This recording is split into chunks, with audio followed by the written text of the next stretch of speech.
Yo, yo, yo, what is up? So, we're doing our first stream. Making sure the music didn't stop. We're doing our first stream over on YouTube. It's gonna be exciting stuff. Gonna be checking out the Summer Game Fest showcase, which starts in like good 18 minutes. Hopefully, if it's not delayed. I think usually they run a few minutes late, but still, like 18 minutes and then we get to watch that. Then we've got Day of the Devs, and I think Devolver? Pretty sure Devolver's today. Yeah, so we have a lot today.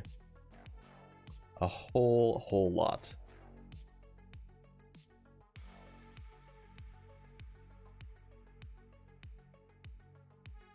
But I'm excited.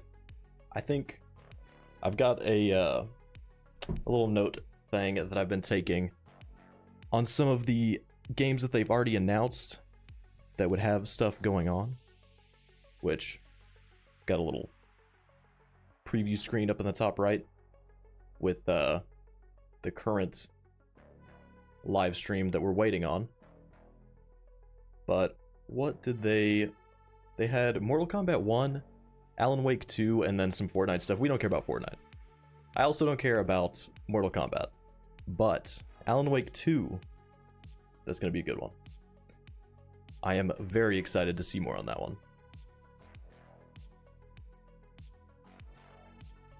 But we're kind of chilling for a little bit, waiting for that to start, doing some just chatting, maybe do a little bit of React Andy content. I don't know. We might do a little React Andy.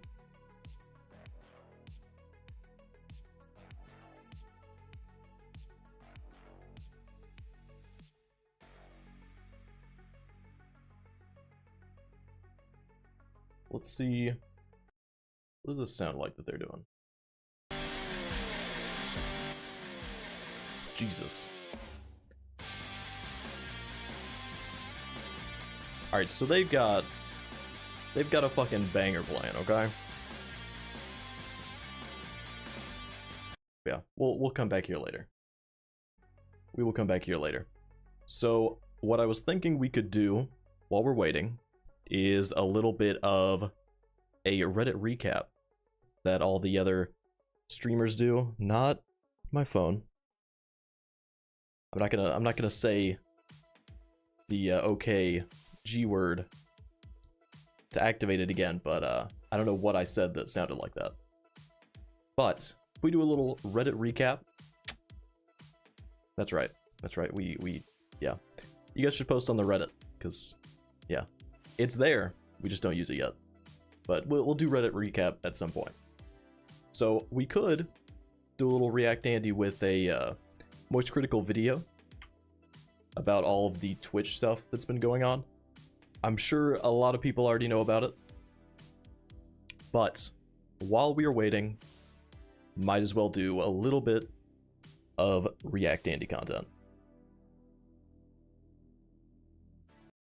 So, let's do it. Yesterday was a very rough day for Twitch. They broke all 10 commandments with a single policy change.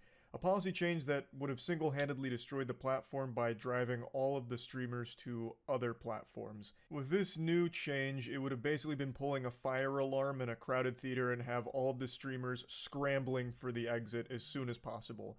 Twitch, for some reason, decided to put sponsorships in their crosshair and start firing. They released an update. I saw whenever they put it out, and then I immediately saw Twitter just everybody freaking out. I saw Asmongold went live. All kinds of people went live. It was a deserved shit show. But I don't know. It's like it's expected at this point for Twitch to do shit like that. And I was seeing the terms of service with like YouTube and stuff like that, because a bunch of people made videos on it. Like, they're kind of worded the same way. It's just Twitch is much more upfront and like just blunt with it, and nobody trusts Twitch, so everybody expects Twitch to actually act on it. Plus the in the TOS there was like it was like Twitch has the exclusive right to handle the advertisements and stuff like that. So agencies freaked out about that part. That's what the big like OTK issue was from that part. That would reduce their streamers' ability to have sponsored content. Hence why we're not going to stream on Twitch. Which is most streamers' main revenue source. So if streamers could no longer comfortably or reliably have sponsorships on Twitch, they will all go elsewhere, and many of them were threatening to do so. It was the perfect, horrible... Yep, basically everybody was threatening to do it, which we'll see. OTK's stuff, I think that would be cool if they moved to YouTube or something, or Kick. Kick is super risky for people to go to, but it's like if it sticks around, it could be good. I just don't know how long that site is gonna be here. We'll see. Idea, a fucking geostorm of stupidity to try and push out this policy change. It baffles me that this idea somehow made it out of the Twitch think tank and they really tried to push it through. It's like they were playing a game of Plague Inc. where you try and create the perfect disease to wipe out the world. They created the perfect disease to wipe out their own company. Twitch. So that is probably the best analogy I've ever heard for that. They really have been playing a game of Plague Inc. It's been going on for a long time, but they've slowly gotten better at trying to kill their company. Like, their virus right now is looking pretty good. Pretty good. If you're trying to 100% Plague Inc. social media platform version, Twitch is making the meta build right now. Twitch is like a panda that's constantly trying to hurt itself, and the whoa, community whoa. We're talking about pandas now. Chill with that shit. Charlie, chill with that shit, okay? Zookeepers doing their best to stop it. Like, hey, no, don't lower do that. This real quick. Is stupid. You're hurting yourself. Stop. Please stop. You know, Twitch is like a it's a standing desk. Mr. Meeseeks that's just determined to kill itself. Twitch seems determined to ruin their platform. I don't understand how. Maybe they've been infiltrated by like YouTube execs and they're just sabotaging it internally. I don't know. They're making the worst. That'd be funny if it was some weird shit like that. Conspiracy theory. Fucking somebody from a different company came in, or a bunch of people came in and were purposefully sabotaging it. That would be funny. But no, that's not gonna be it. Worst decisions imaginable. So it's been about 24 hours since that massively awful idea came to fruition and was published, and now today they've made a statement saying that they're getting rid of it entirely. Now they're scrambling in a panic, desperate to try and walk it back. So they posted this saying, yesterday we released new but they didn't actually take it out. That impacted your ability to work with sponsors to increase your income from streaming. These guidelines are bad for you and bad for Twitch, and we are removing them entirely. Sponsorships are critical to streamers' growth and ability to earn income. We will not prevent your ability to... Pretty much immediately after this, Devin Nash, old Twitch dude, he has like a agency now, but he tweeted out, they didn't take this out. It's literally still in their TOS. So I don't know. They need to get their PR in check. It's like, at this point they're basically lying to everybody. Not that they weren't before, but it seems more blatant with this. Enter into direct relationship with sponsors. You will continue to own and control your sponsorship business. We want to work with our community to create the best experience on Twitch, and to do that we need to be clear about what we're doing and why we're doing it. We appreciate your feedback and help in making this change. Now, on the surface, that sounds jolly good. That sounds dandy. Very simple and easy to understand. We fucked up. We released these new guidelines that reduced your ability to get sponsorships on your own and generate income through those sponsorships. So we're removing those guidelines. Very cut and dry, very easy to understand, no wiggle room for confusion. You know, we're not out here trying to understand the Silmarillion. It's just very simple. We're removing those guidelines because we recognize that it inhibited your ability to get sponsorships. So then why is the exact same language from yesterday still in their terms of service? When you go to their terms of service, they still have the exact same fucking policy that they tweeted about yesterday with the exact same language. Yesterday they tried saying that it was just a misunderstanding, that everyone misconstrued their statements because they made it too broad. But then today coming forward saying that, it really wasn't a misunderstanding, these rules. So let's get things ready for the other shit.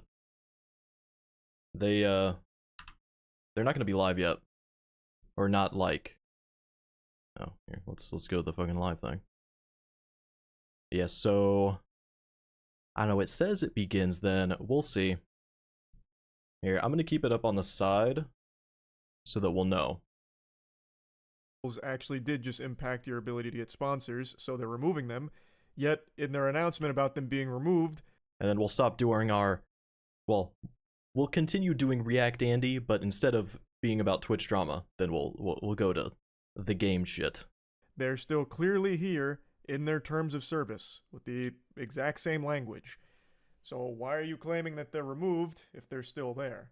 That seems like a blatant lie to me, unless there's something I'm misunderstanding here. But it seems like they're trying to pull a quarter out from behind my ear and call it magic. It's still there. The policy has still made it to the terms of service, despite their tweets kind of leading people to believe the opposite is true. So honestly, it's crazy that they did that, though. I don't exactly fully get what the fuck has changed then. The policy is still there, so why are they tweeting as if they did some kind of heroic good deed by listening to the community and removing those restrictive guidelines on sponsorships? That just seems very misleading. Now, I watched Ludwig's video on it, the Mogul Mail, and he made a point that I think he's probably right on the money with.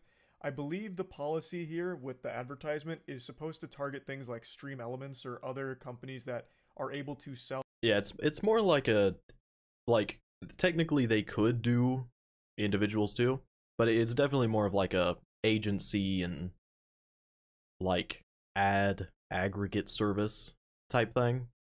I forget what the thing was that Devin talked about, but it's like it's another service that's like that he was like, specifically this type of thing that they're probably targeting, but ads at scale and kind of go through that process as opposed to attacking individuals for sponsorships. But it's very important to note that with the way the policy stands, it very well could be used against individuals. They can enforce it against any streamer they want. It doesn't have it's like to a safeguard that they can use. Corporations. So again, so they can legally still do it. Situation on how they choose to enforce it, but they could, for example, slap me if during one of our Moist Esports watch parties we play an opera ad that we made where I'm a fisherman and I catch a big opera fish, right?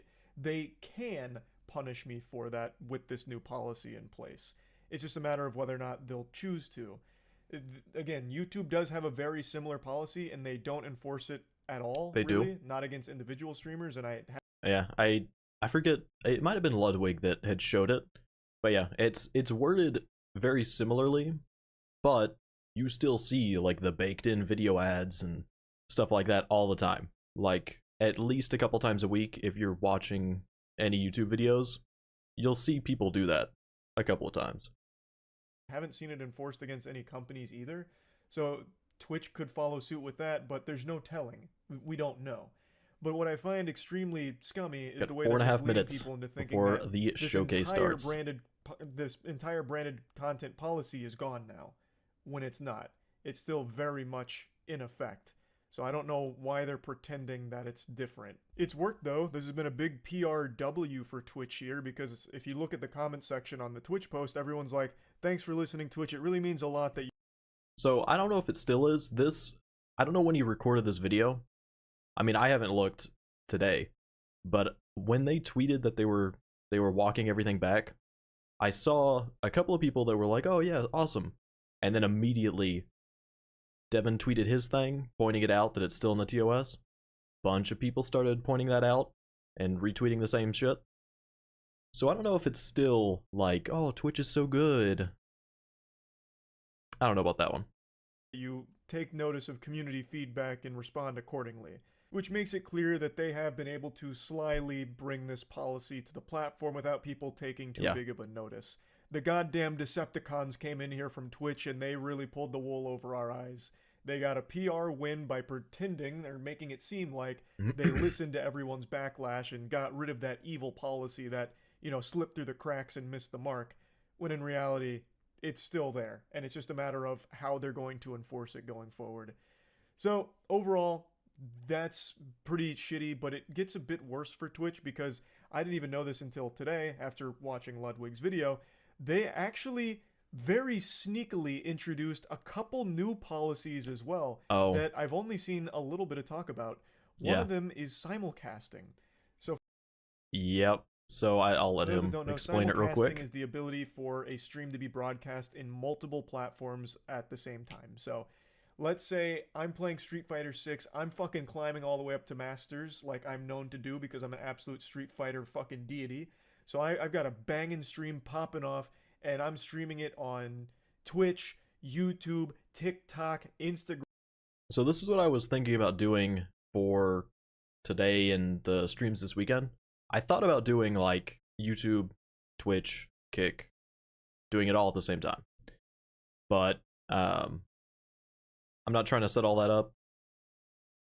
Since we're getting back into streaming, I'm just going to do YouTube for now. So we're going to go with that. But yeah, before, if you sign the affiliate or partnership with Twitch, then you're technically not supposed to simulcast or stream to different places at the same time. You could still get away with it. But now, they're saying if you stream at all, you cannot do it anywhere else. Which, that one's a big one. Kick, I'm all over the place. Maybe the fucking New York City billboards. Like, I'm streaming this shit everywhere. That was allowed for a good chunk of time by Twitch's terms. However, you'd have to just relinquish your ability to be a partner on Twitch. The most notable example of this is Ninja. Ninja has been streaming on every platform that has video streaming capabilities. The man is streaming everywhere. He's probably streaming on your fucking university exclusive streaming platform at this point. He's everywhere. And true. And I know he was pissed off about it too. Because I saw clips of him freaking out. But, alright. We are less than a minute away. Oh. It's starting. Let's go.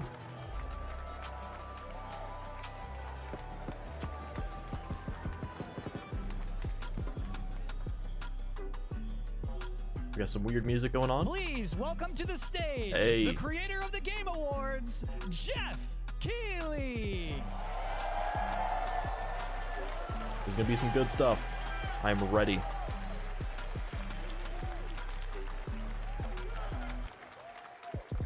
Hello, everybody. Welcome to Summer Game Fest. Hell yeah. We are in person, and today we've got a look at what's next in video games for you. Did they do it in person last year? I don't know if they did. Theater, and it feels so good to be in person with a live fan audience for the first time ever. Welcome, everybody. Oh, yeah. Okay. So first time. Folding chairs, bro. Damn. When I started Summer Game Fest back in 2020 from a spare bedroom, I never imagined it would grow into this. Today, the video game industry has come together to show you what's next. This is a cross-industry showcase, meaning no matter where you play games, I hope you'll discover a new game to put on your wish list. The landscape of video game events has certainly changed over the past few years, but one thing hasn't. There are a lot of great games in development. Got to get my notepad out and ready. Get you excited about the future. In just a few minutes, we'll see the first extended gameplay of Mortal Kombat 1. Not too excited, but I know a lot of other people are. Alan Wake 2, the reveal of Fortnite's next season.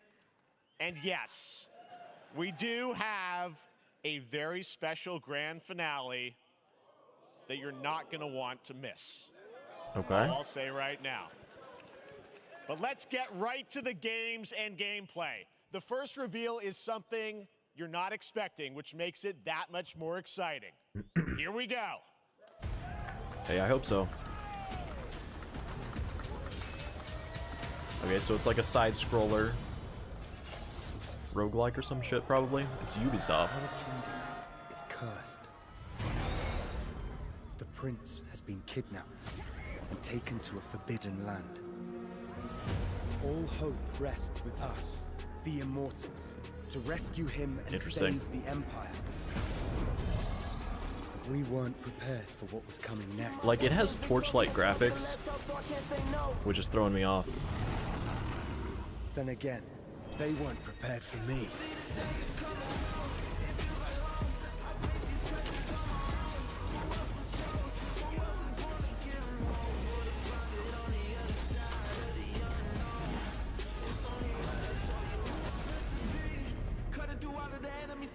I have no idea what this is, though.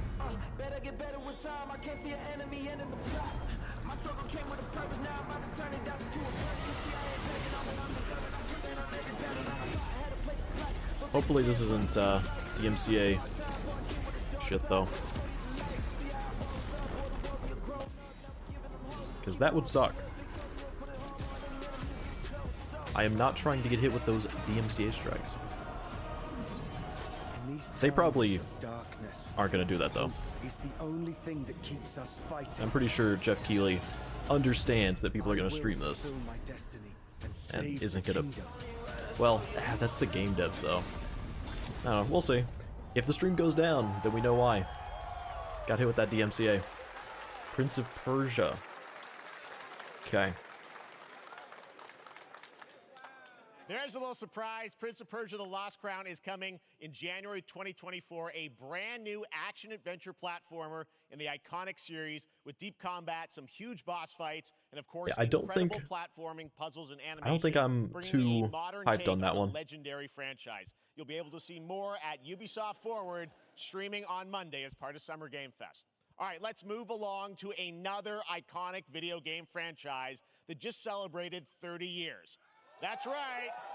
It's time for Mortal Kombat 1. All right, I'm sure people in chat are going to be hyped about it. I don't really care. It's not like we're going to do videos on it or anything, so it's whatever. NetherRealm have been hard at work on the most ambitious MK yet that reboots the series into a new era timeline, and it's coming this September. Everyone has been asking, what does it look like? Who's on the roster? How do the new cameo fighters work? Well, now it is time for combat. No spoilers, but this video is literally insane. Here is an extended first look at the story, gameplay, and yes, of course, the fatalities of Mortal Kombat 1. Let's do it! The fatalities.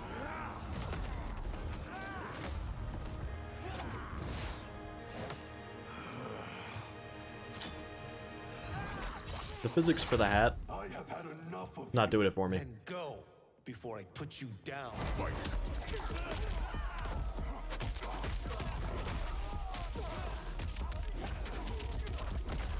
Looks like Mortal Kombat.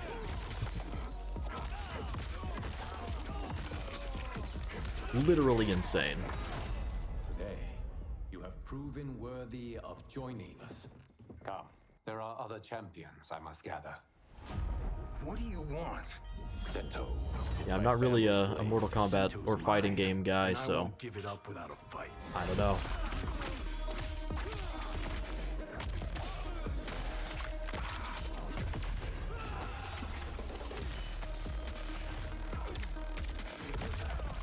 I do like fucking stabbing him in the head with an ice pick, though. Or an icicle, not an ice pick.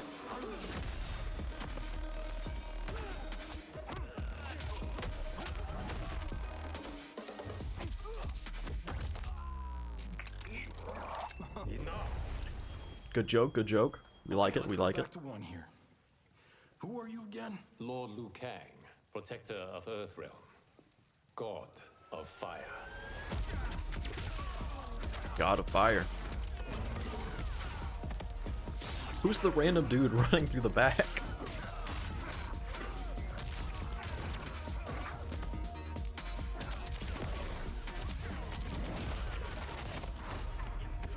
You have skills, Raiden, but you're inexperienced. Raiden? I know that name. I lack, I make up for in heart.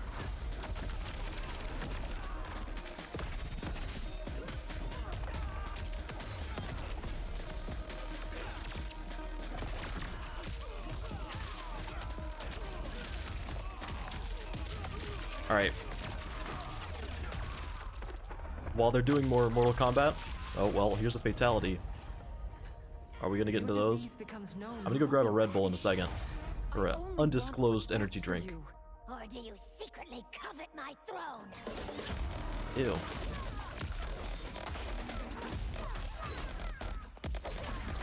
Her voice. Oh, the big dude. I guess you get like helper fighters. Yeah, weird. Is that always a thing?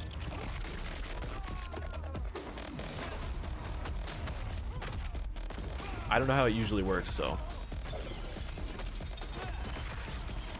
That's a fatality. Hell yeah. Finish him.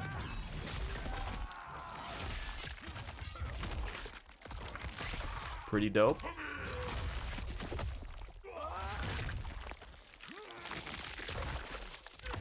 Nice.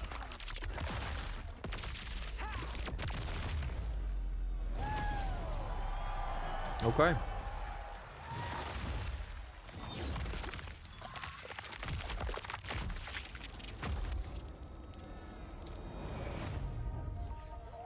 Yeah, I mean, it looks good for those that are going to get into some Mortal Kombat. I'm not going to, so. I mean, that was pretty good, right, guys? It's not going to be for me, but it does look good for the people that are going to want it, you know? What we just saw, and to tell you more, I am so honored to welcome to Summer Game Fest one of our industry's greatest creators, a man who has been loyal to the same franchise and fan base for more than 3 decades. Please join me in welcoming to Summer Game Fest the creator of Mortal Kombat, Ed Boon! Okay.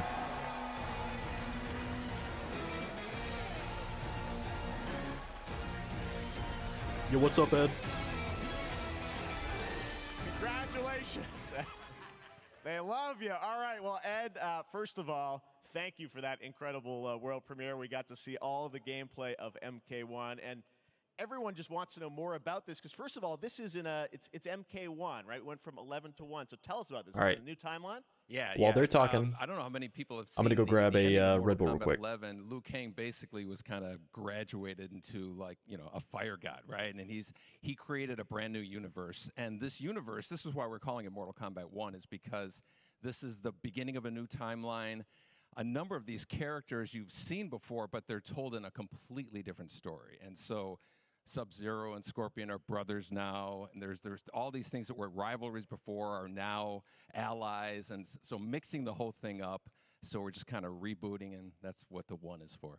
Well, it looks incredible. Everything we saw there was, you know, in-game gameplay. The cinematics look incredible. I know the team has been working for 4 years on this, but the thing we got to talk about are these cameos, because we saw some pretty amazing stuff there. Now, so tell us, how does that work? You have your sort of your main, you know, character that you'll pick, and then I know you also have a separate kind of cameo menu, so you pick sort of a pair when you start the game? Yeah, normally in a fighting game, you'll see a roster, basically, you know, where you select your character. After you do that, there's a second roster of characters, which are a whole new, completely different fighters that are the cameo fighters, and these fighters actually, they will join the fight. But they, a lot of blank squares there. Yeah, so it's kind of like, imagine yourself with Sub-Zero, but you have some of Jack's moves, and you can call him out. You can do it multiple times, as you saw in the gameplay. You know, so you can you can basically combine these two characters. All the characters can be combined with all the cameo fighters, and that's where you see. That's where the player's kind of imagination comes in, and they can actually customize it for what they like seeing.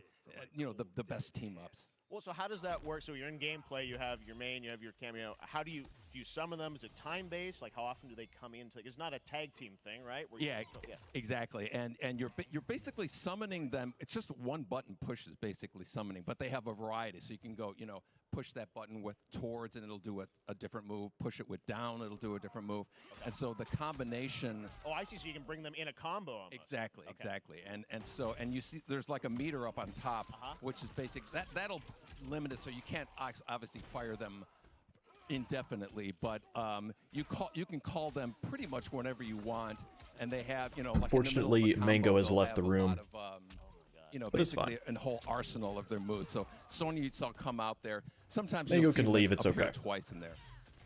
So time-based, they come out, and then obviously as you go through, you we'll see if he comes back to the door. Is it a different set of characters that'll be in the cameos? Are there some repeats from the main roster? How will that work? Yeah. Some of the characters are going to be available as cameos as well as the main roster fighters. You can play Sub-Zero with Sub-Zero, right? You can same thing with Scorpion. But a lot of our cameo fighters are kind of like nods back to our first game. So you'll notice Sonya and Kano and Jax are in their kind of older costumes. And so there's a lot of that novelty. We have a lot of like really surprise ones. I think you guys saw Goro. Yes, Goro popped in there. Bring the rat back. So there's a lot of like kind of really digging into the old Mortal Kombat games as far as getting. Mango is not a rat. We really love the novelty of it. We really want the cameo characters to feel, kind of nod to the old games. You guys hear that? Well, speaking of nodding to the old games, let's talk. You confirmed, I think, or it's at least known, that Jean-Claude Van Damme is actually going to be in this game as Johnny Cage, right? Is that true? Yes. I remember Johnny Cage. People don't know the story. I mean, Bloodsport was such an inspiration for Mortal Kombat, so he finally is now part of it? It's a huge first full circle moment. You know, the first Mortal Kombat game, we originally wanted to be Van Damme, the video game, and that never really worked out. So that makes sense. I can't tell you how many times over the last 30 years we've tried to get him. We were this close, like 4 or 5 times. And so finally we got him, and he's doing the voices, too. Wow. So you're going to hear Jean-Claude, his voice doing Johnny Cage lines and stuff like that. We're really excited about it. Wow. Well, I know the team has been working so hard in Chicago to build this through COVID, and it's coming out in September, so we don't have to wait long, right? That's right. This has been a very difficult secret to keep over the last 4 years. And so, but we could not be more excited in terms of getting players' hands on it. And throughout the summer, we're going to be showing a lot more content, a lot more characters, a lot more cameo characters. So there's a lot of reveals that are coming up. Amazing. Well, Ed, thank you so much for giving us the first look at MK1. As you said, this weekend people will be playing it. So I guess we'll probably have 15 minutes on Alan Wake 2. Lots more characters to reveal on the main roster and cameos. Ed Boon, thank you so much. First look and another 15 on Fortnite. Fortnite, not excited about. Alan Wake 2 will be good, though. So excited about that one. All right. Next up, it's been a fun couple couple weeks for action RPG fans with the release of Diablo 4, which is truly fantastic. Another big and anticipated ARPG is Path of Exile 2 from Grinding Gear Games, who have faithfully been updating and patching the original PoE I forgot about that. since its release in 2013. We haven't seen anything okay, PoE on the 2, sequel in over I 2 might years, be excited for. That changes right now. I might Here's your be. first look at a raw gameplay capture from Path of Exile 2, a sequel that pushes the engine and gameplay to a new level. I gotta make a note for that one, because PoE 2 might be something I do. Where are the gods? Hey you! What's going on? This will be dope.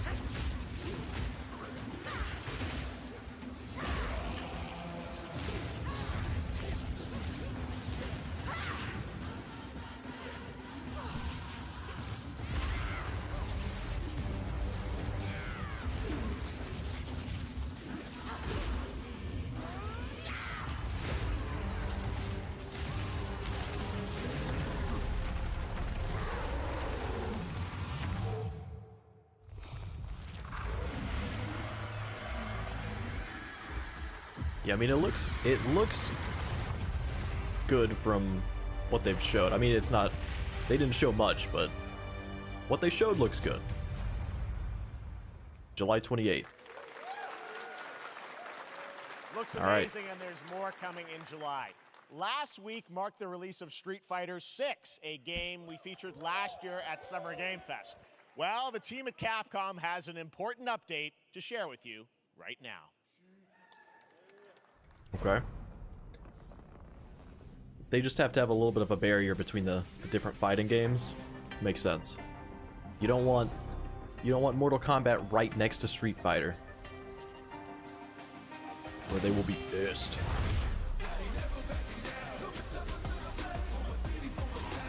I am the advanced artificial online only. Intelligence Leviathan. The fuck? Welcome to Bikitoa Island. How are they gonna do online only?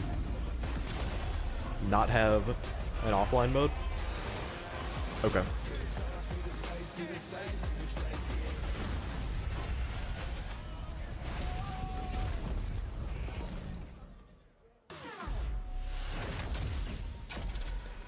I don't know, Street Fighter,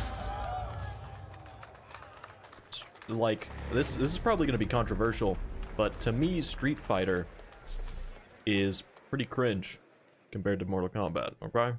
I'm guessing, Ryu, pretty cringe. Street Fighter facing off against a dinosaur probably wasn't on your bingo card for today's show. That Street Fighter Cross Exoprimal collab will launch in the fall with the game coming out on July 14th. But guess what, guys? That may actually not be the craziest collaboration on the show today. I hope not. What is it? There's nothing more powerful. I will say that about Street Fighter. It is not a crime. Wombat Moon. We can shape the fabric of reality, transforming everything you may think. Is this you know. my man Nick Cage? Hell yeah.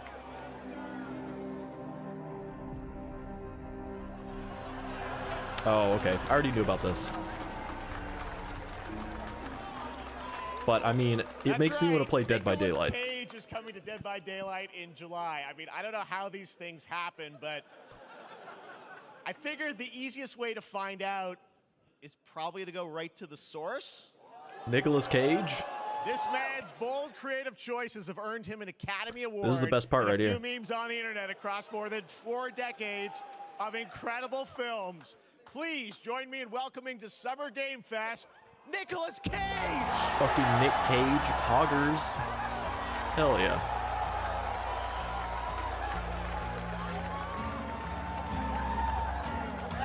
Damn. Thank you, everybody. Thank you. Happy to meet you. Nick, I gotta say, welcome to the video game world. Oh, wow, yeah. Thank you. I'm so happy to be invited to your very, very cool club, everybody.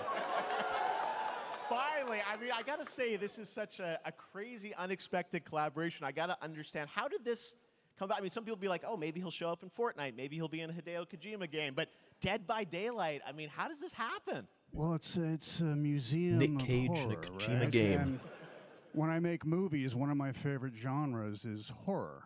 And in this, and in that genre, there's a character, a murderous ghost named Sadako, who I think is amazing. And she made an appearance in this game, so that was good enough for me. Okay. Yeah, I mean, that's what's fun is you're playing one of the survivors in this game, and it's cool that, you know, it really Makes is sense. this Museum of Horror, Michael Myers, you said all these different characters all coming together. And you play yourself, or who do you play? So I play this heightened, exaggerated version of a film actor named Nick Cage. He plays himself, playing himself, okay. He's going to a location thinking he's making a movie, and instead he wakes up in the fog. And in the fog, he's surrounded by crows and serial killers, and it's rather amusing. And there's something about it that I think, as a survivor, is like a bonding experience. It's a bit like hide and go seek. You have your 3 other teammates who are survivors with you, and it's teamwork. You're working together to pull through, and I like that. And so that was a large reason for wanting to do it as well, that feeling of bonding with your friends. Mega doesn't want to be in here. And you're fully in for this. I know we heard your voice in there, so you recorded lines for it and everything? See, I want you to know when you're playing the Nick Cage survivor, I even have, when you're choosing your skins, I even say, always remember to dress to match your talent. I want you to know that you're with me, that we're one, that we're fused. And so it was important to me that everything I do, everything I say, from the scream to the grunt, down to the most minimal, exasperated expression of a sigh, whatever it is, it's my voice, so that we are fused. All right. Yep. Fully method, Nick Cage. I love it. I mean, Nick Cage. This is so fun. Ugh. This game, as you said, is such an awesome kind of, collaboration with so many different characters. For you, I mean, how did you find out about Dead by Daylight? Do you know much about the video game Somebody world? very important in my family is a Dead by Daylight enthusiast, Okay. and that really put Probably the is good. hook in. Ha, pun intended. See, Dead by Daylight to me was an opportunity to branch out. I've never been invited into this. I know he space at least before. has a kid. I'm always looking for new adventures. So this to me was like, wow, I can make a whole new audience, meet a whole new audience, and branch out and go on this Dead by Daylight adventure. I didn't say, it took me nothing but a split second to say yes. And speaking about split seconds, of course. Excuse me, what I noticed. excuse me, sinuses. Yo, same allergies. dog. What I noticed was that every move you make when you're doing this, when you're in the gaming space, it's timed down to the split second. It's a very immersive experience when you're acting out in this space, because every move, every grunt, every sigh you make has to be timed perfectly with the gamer's moves. So that was something that I learned from this, and I'm always looking to learn something. Well, we love having you in the video game world. We want to see Nick Cage in more games. So Thank you. Thanks, guys. Nick, thank you so much. Hopefully the first of many. Nicolas Cage, great to see you, man. Awesome. There you go. Lock it So in. good. This was my favorite surprise, Now, okay? for all of you who want to play Nick Cage in Dead by Daylight, the chapter officially comes out on July 25th on PC and console, but PC players can try it earlier by downloading the player test build. I'm probably not going to play July it, but 5th. And here's an Nick Cage. exclusive first look I'll always at take Nicolas that. Cage in Dead by Daylight. Oh, this will be good.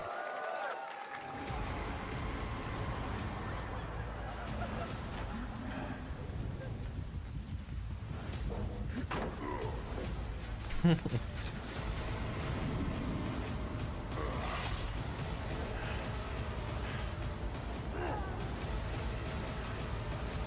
waiting for a voice line. Damn right I made it. Damn right. I was hoping his character would be more vocal, but I guess they just don't do that in that game, really. All right, thank you very much, Nick. Now, lately we've been seeing an incredible number of video game adaptations, but back in 2019, The Witcher on Netflix, inspired by the Witcher book series, showed the potential of well-done adaptations, and later this month, goes up here. Let me Season grab 3, him. Volume 1 arrives, and now it's time for the world premiere of the trailer, introduced by Henry Cavill and the cast. Hello, Witcher fans. You doing, we are Mingo? all gathered here today to share something with you. Be sure to tune into The Witcher Season 3. Volume 1 Volume 1 debuts on Joey? June 29th. I think that's his name. Get ready to Who watch plays the Jaskier? world premiere of our brand new trailer for Season 3 of The Witcher. Thanks for tuning in for We the got Summer Joey. Games Fest and enjoy the trailer. Why are they doing the trailer for this? I am both excited and not excited for The Witcher Season 3, Part 1. Because it's like... I'm excited, but also... Henry's leaving. I don't know what this is, though. Oh, wait. Alan Wake, right? Maybe? This seems a little too... fucked up. Yeah, no. That's not Alan Wake. I don't know what this is.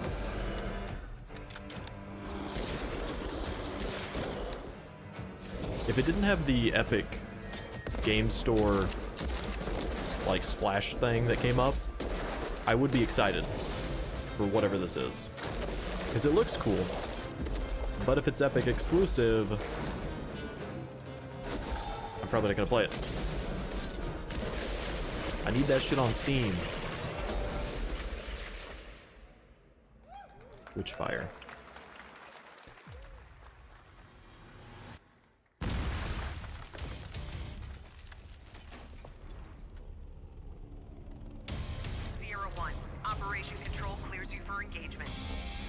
I don't know what this is going to be either.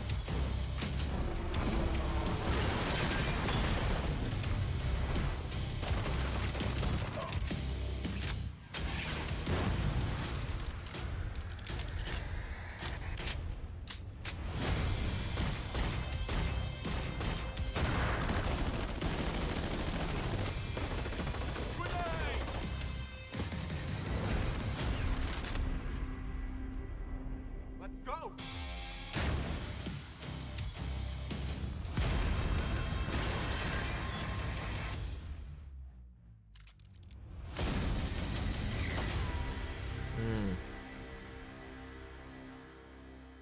Gotcha. I think we saw a little bit of it at the PlayStation thing that they did a couple of weeks ago.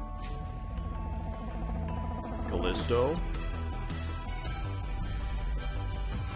Looking at the widest monitor that has ever existed. Jesus. We have no choice.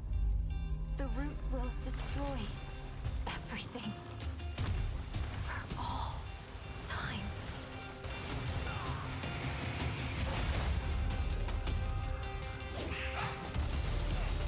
What is this?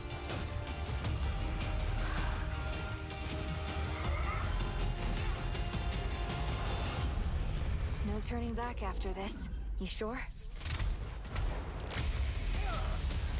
I mean, it's obviously like a co-op third-person shooter, but like the enemies and gameplay make it seem like it could be a cool thing. I have no idea what it is, but I like the enemies. Graphics are not great, but it doesn't have to be.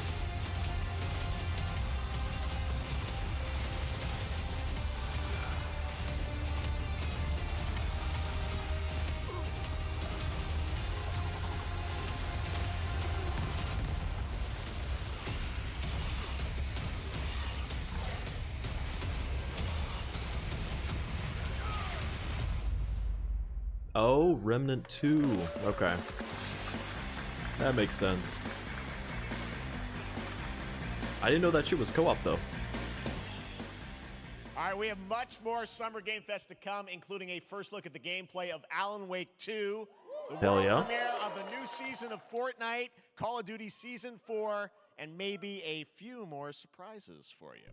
I hope As we there go are through some more today's surprises. reveals, use the hashtag gaming on TikTok to react to the news. And we want to welcome everyone co-streaming the show live on TikTok, Twitch, YouTube, I'm really and hoping other platforms. For those of you on Twitch, we also that's have a me. special Oh, shit. Warframe Twitch Sorry, drop, I didn't mean to a hit you free guys. Steinax Warframe for watching more than 30 minutes of the show.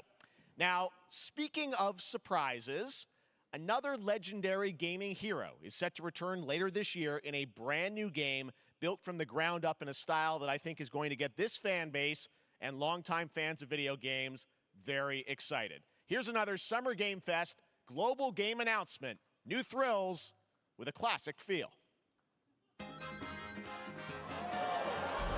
Is it a Sonic game? Okay, to be honest, I have a friend that's really into Sonic shit. And honestly, I thought about there was some like Sonic remake, or I don't remember. It was some Sonic game that came out not too long ago. I thought about it. So with this, maybe I cover it. I don't know. We'll see.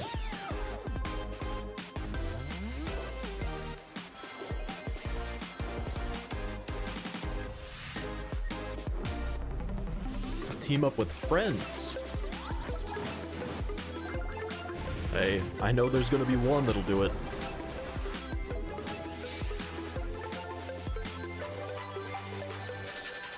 Is this like a weird retro game combo? Or is this just Sonic? Because that looked like some weird Pac-Man crossover shit.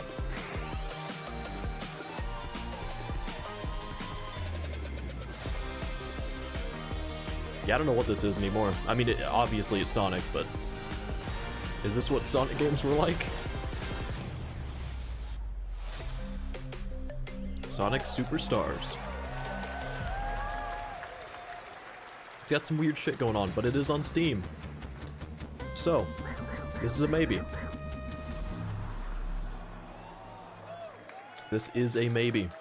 I might do it. How about that? A new standard for 2D classic Sonic that's bound to appeal to new and legacy fans alike.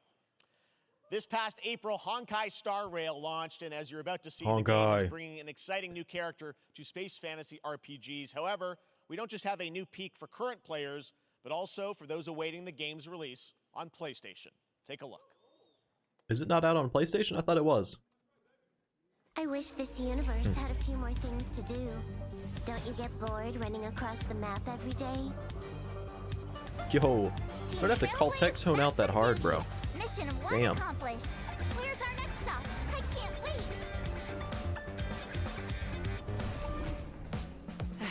Another busy day ahead of us.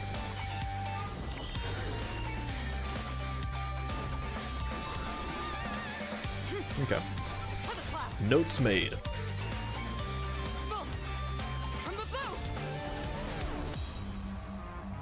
The tournament's starting. get warmed up.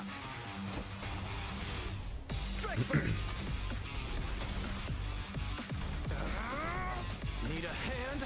My pleasure. Let's see some sparks. I guess this is the new guy.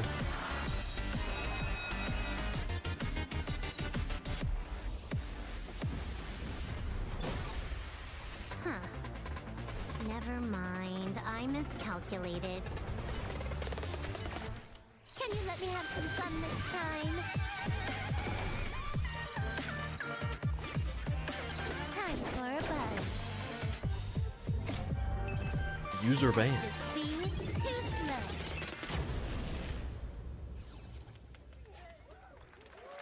All right.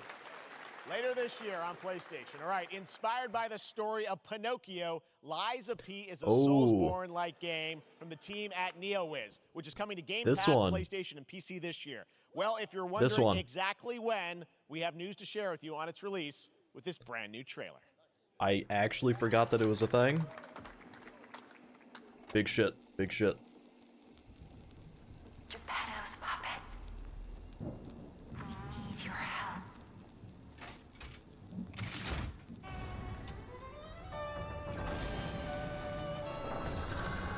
It looked dope last year.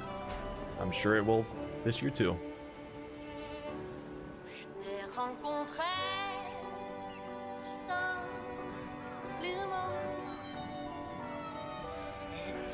Hell yeah.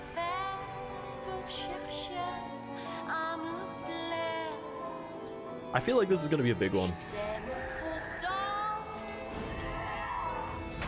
It just looks so good.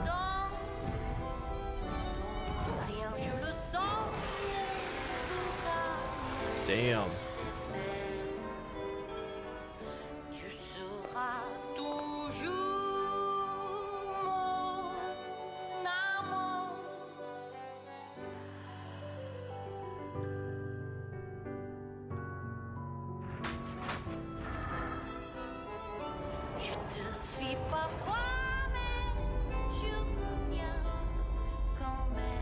I have no idea what the story is going to be about, but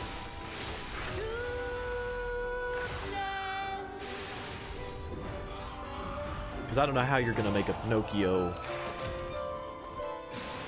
like Souls-like game, you know? But it looks good. Looks very good. Lies of P. Listen, pal. Nice landing, but let's not make it a habit. September 19th. Damn, that's... I guess that's about what I thought. Makes sense. That's September 19th, okay. That's right, a demo for Lies of P is now available across PlayStation, Xbox, and PC. Check it out and prepare for the release on September 19th. Now it's time for the reveal of a visually stunning new game based on a classic manga with a story and world created by one of the most celebrated anime artists of all time. This is one of those games that I feel lucky we get to reveal for the first time here at Summer Game Fest. And I think you'll be pretty hyped once you see the gameplay, all built in Unreal Engine 5. Here we go. Here we go. All right, we got deserts. Heck yeah.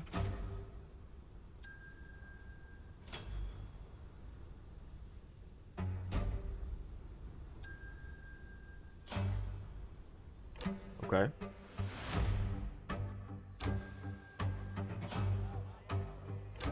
It's like cell shaded.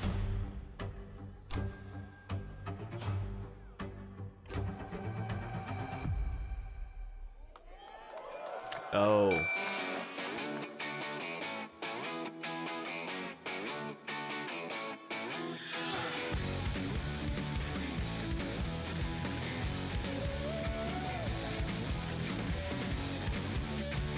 So weird.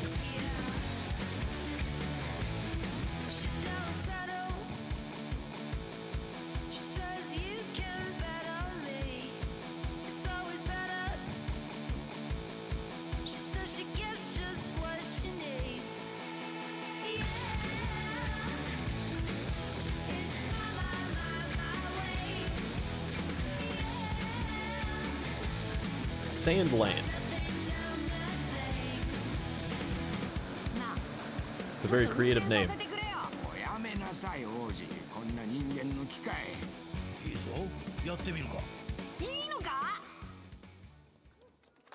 Yeah, no. I'm gonna say that's probably a no from me unless there's a shitload of hype. Then I might. Maybe. Sandland, get ready to become an unlikely hero in an adventure where you don't need to be human to save humanity. That's coming from Bandai Namco, and we're excited to see more of it soon. Independent games are such an important part of the industry, and one thing that's very important to us at Summer Game Fest is supporting those creators as well.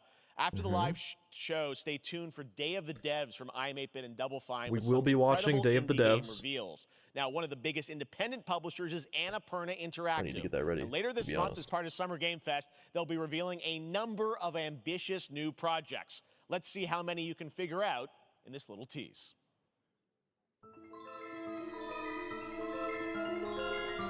Of course we have Stray. Are we gonna get Stray DLC? I would love it.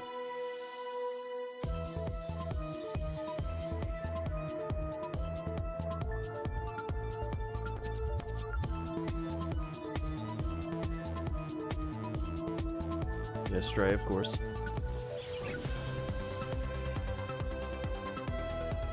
Fucking 360p cottage sim. Jesus.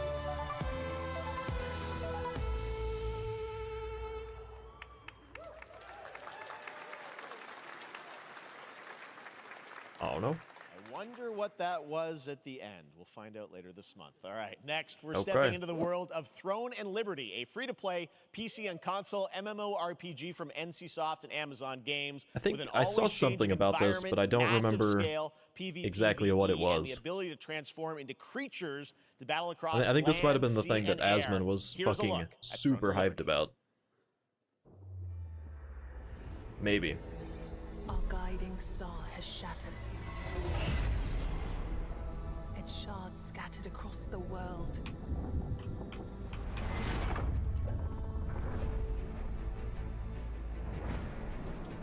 An ancient evil searches for these lost fragments, destroying anything in their path. You must find them. Harness their power. And put down this threat once and for all. Okay.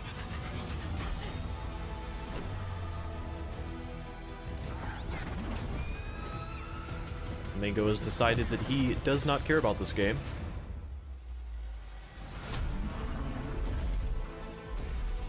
I mean, it looks cool.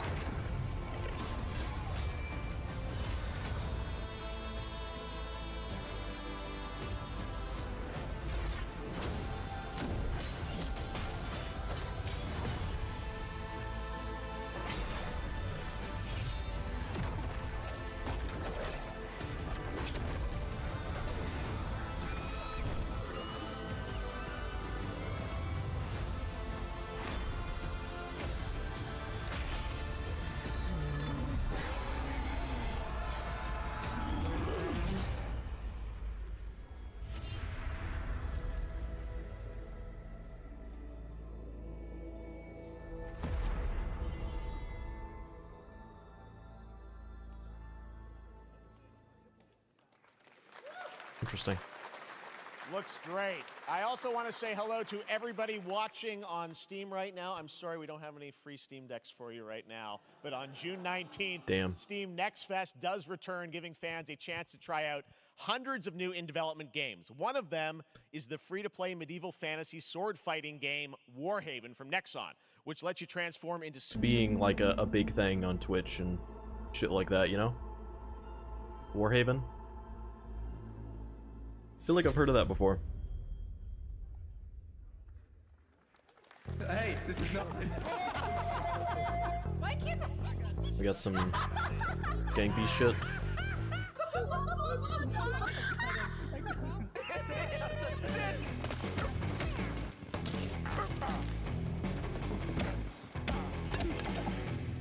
Oh no, it's party animals, duh. It's the animal version of gang beasts.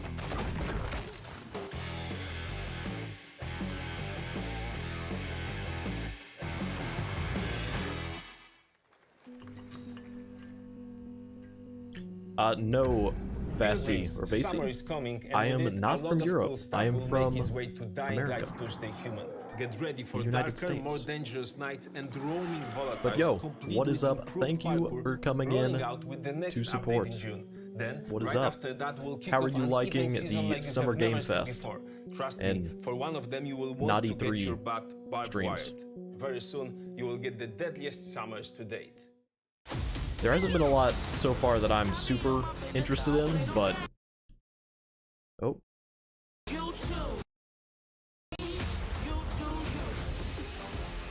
Yo, F's for the stream? I don't know if that was on my side or on, good old Summer Game Fest side.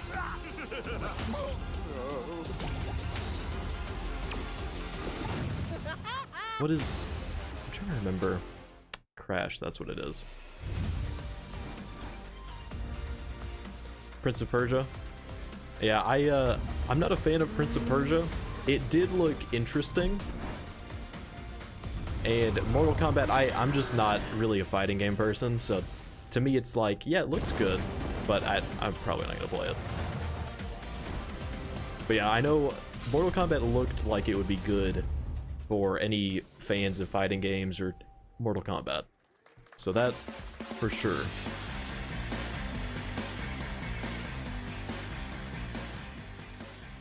Welcome back to Summer Game Fest. Isn't that great, by the way? Crash Team Rumble is going to feature playable Ripperoo and Engine, Neo Cortex's right-hand guy in Season 1. Now, it's time to change the topic and descend into madness. Joining me is a guy who was last on stage at the Game Awards 2021 to announce Alan Wake 2. He's come all the way Grew up with Mortal Kombat, yeah. Please welcome from Remedy. See, Sam I did Lake. not. Oof, Alan Wake, hell yeah. The only fighting game I really played was like Smash. You. Looking dapper as always. Thank you. A little bit of Tekken. Well, we are so excited because when you announced Alan Wake at the game, so excited for Alan Wake 2 though. 2023. We are in 2023. It's coming this October, and we are so excited about this, Sam. I know it's been a long time coming for fans I am the good old 25. 13 years since the first Alan Wake. So tell us a bit about what can we expect in the sequel. It's been quite a journey, yes. Yeah. Alan Wake 2 is Remedy's first survival horror game. We have 2 playable characters. Very excited for this one, though. 50 split between them. They are on their own separate, terrifying journeys through 2 different worlds, and yet it's all connected. And the player gets to switch between them at given points in the story as they choose. Yeah, we saw, obviously, at the PlayStation event, you revealed Saga, the second character. Tell us a bit about her. She's in Bright Falls. And Won't she's be digital only? Living a narrative that Alan has written, is that right? Have they been doing digital only for games? I mean, I always just get everything digitally, so So, yes, I don't even know Alan Wake, if they character, of course, generally do physical copies anymore, but I feel like they would. Yes. And then we have Saga, our new hero. I think it's a big enough game that they should have physical copies. Small town of well, Bright I guess they do Falls, the stupid disc where you just download it. Alex Casey. So maybe not. Never mind. I think I forgot that they did that now as their physical copy. Yes. A series of ritualistic murders. Okay. And very quickly the investigation turns into a nightmare when they discover pages of a horror story. Only digital? Maybe written by a certain missing writer. By initials AEW. I feel like at this point... And this horror story starts to come around. Yeah. I feel like at this point, everything is just kind of... Alan is still going to be anything that's not already like that is just going to keep on moving to that. They do the stupid discs where you download it. You said split 50-50. I feel like they're going to get rid of that too. Because I think you can play them in sort of different sequences or orders. That cannot be worth it for them. Yeah, we go into the experience. So unfortunately, I do think they're going to do that. And it's a sequel, but it's also a standalone experience. It does seem to be the way things are going. To do homework if they have not played the original game. Yeah. This can be enjoyed as I do need to play doesn't know anything about the original Alan Wake. About the supernatural. I've seen it before, she will be going but I did in not play it. very I need to quickly. do. She has to I need to learn to survive, cover it, do and with videos, all that stuff all the before players, this second will one, be on that for journey sure. with her. And then we open up the experience so that you can hop to play Alan Wake in the dark place as he's trying to find his way out. And you can keep on playing as Saga in the Pacific Northwest as the investigation goes on. And you are free to switch between them. There are a lot of connection points in many surprising ways, but there is no right way to play through this. You can choose. You can go on as Alan all the way close to the end, or as Saga, or you can keep hopping between these two sides of it. Well, you're always so good at kind of telling challenging, interesting narratives in unique ways. I mean, Remedy's always been known for that, and you especially, so we can't wait to see how these stories intertwine, I'm sure. I just want to see more today, though. I know you brought with footage. you some gameplay of Saga's adventure. We're just going to see a raw segment of the game, right? Yeah, raw Hell gameplay for the first time ever. This is early on from the experience. They're hyped, Sam. They're ready for it. Yeah, I'm ready for this shit. So tell us, it's not going to be on Steam, but I'll make an exception. Forces of darkness have brought the murder victim, in this case, back to life as a monster. And Saga is outside Pride Falls at Cauldron Lake, trying to find him and stop him. Okay, with that, let's take a look at raw, unedited gameplay from Alan Wake 2. Thanks, Sam. Thank you. Hell yeah. Okay, all in game. Or in engine at least.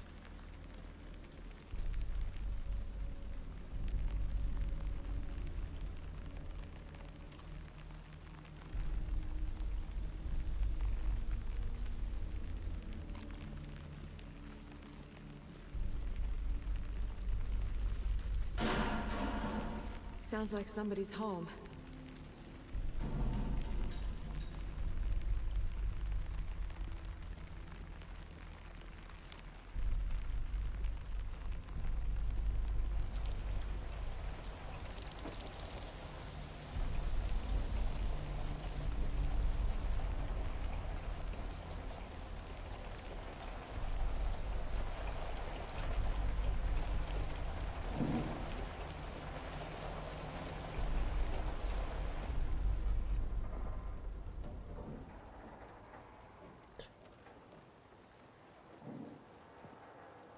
I remember seeing this. Hopefully it's extended from the last time they showed it.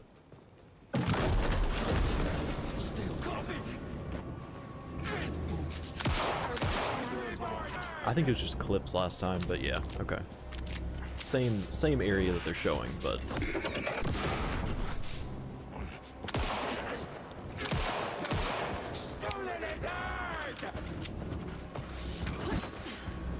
okay.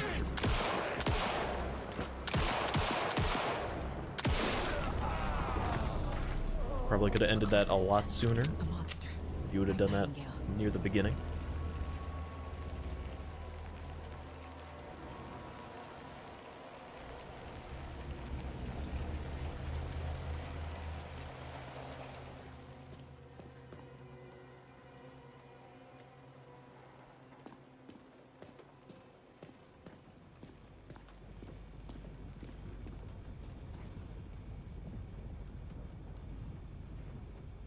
Is that like... Is there like a lot of looting shit?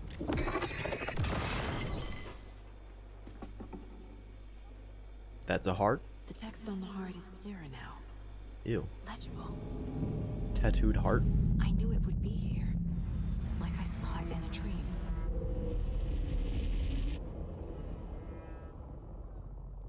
I'm glad you're on this case with me, Anderson. Killer left a message. It's for us. We were all trapped in a horror story. The horror story wanted us dead. There's something I'm forgetting. Something important. Something's not right.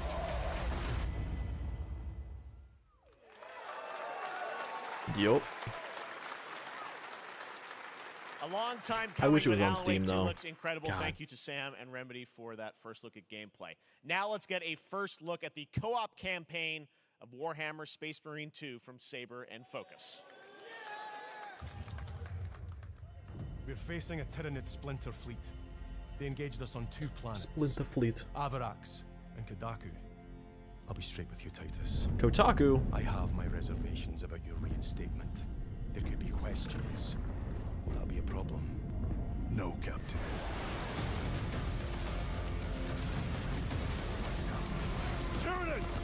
And this is the one that everybody's been playing that just turns into a bunch of flashing lights at the end of the round, or however the game's formatted.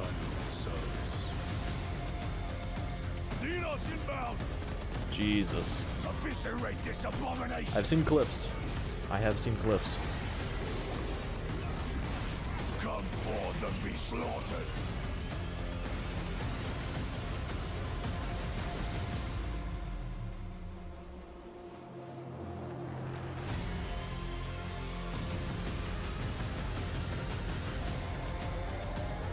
Open the gates. We're almost an hour in at this point. I don't know. I think it's supposed to be 2 hours. I think, or yeah, I don't even know. I don't even know, to be honest.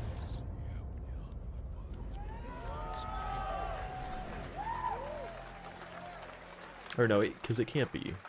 It's at least an hour and a half or 2. Because they still have Fortnite too, that they have to do like a big section for.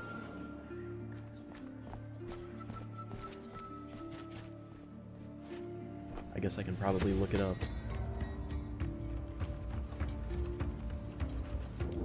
Oh, that doesn't even say. Okay.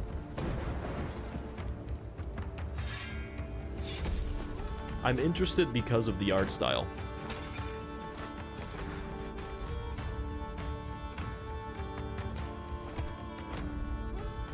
Oh.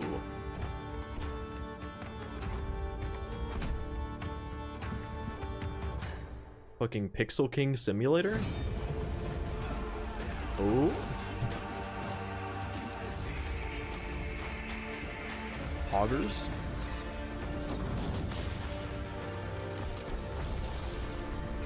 Gotta go across. Yes, your grace.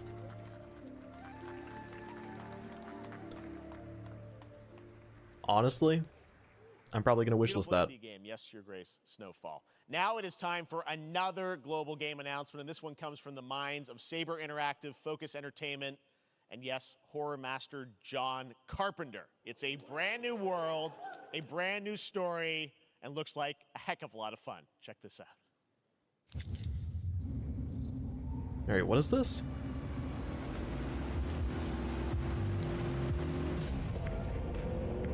Okay. We have some decent, probably, graphics. Be ready. Looks okay. Nobody half-asses it this time. Ruby. Ugh.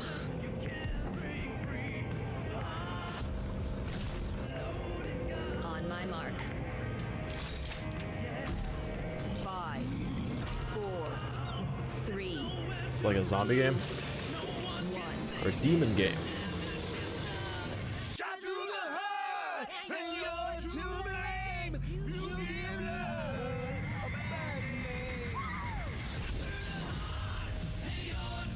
Toxic Commando. Oh, Jesus, is this like the World War Z game? I feel like that's kind of what this is, but like demon zombies. I don't know if you had a vehicle access in that either.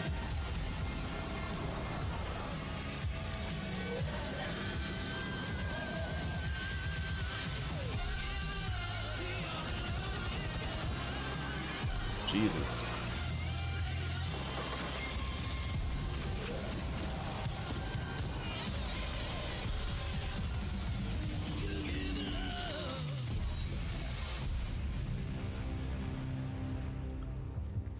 Okay.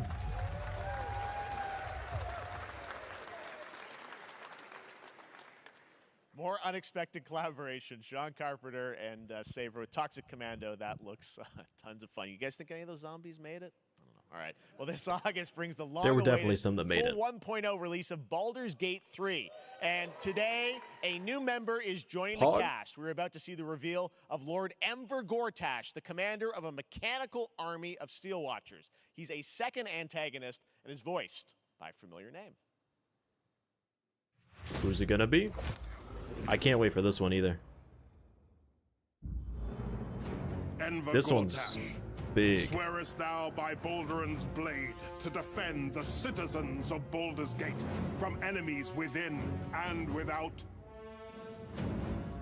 You are soon to witness the people of Baldur's Gate granting me complete power over them. A new age is upon us. Gods have mercy on those who would stand in our way. A mad dog understands the yank of the leash and the hand of its master, but it cannot be an equal. You can be my equal. There's an old wisdom. A brittle alliance can never be mended. It can only break. I want to lead this city to glory, not scorch its earth. Glory. Friends, allies, to my side. Let us usher in a new dawn. This city is mine. I'm not ready to call you enemy. What do you say? Shall we be allies? Cannot fucking wait. Fucking August 31st. Needs to hurry up and get here. Under control. It isn't you I answer to, Gortash.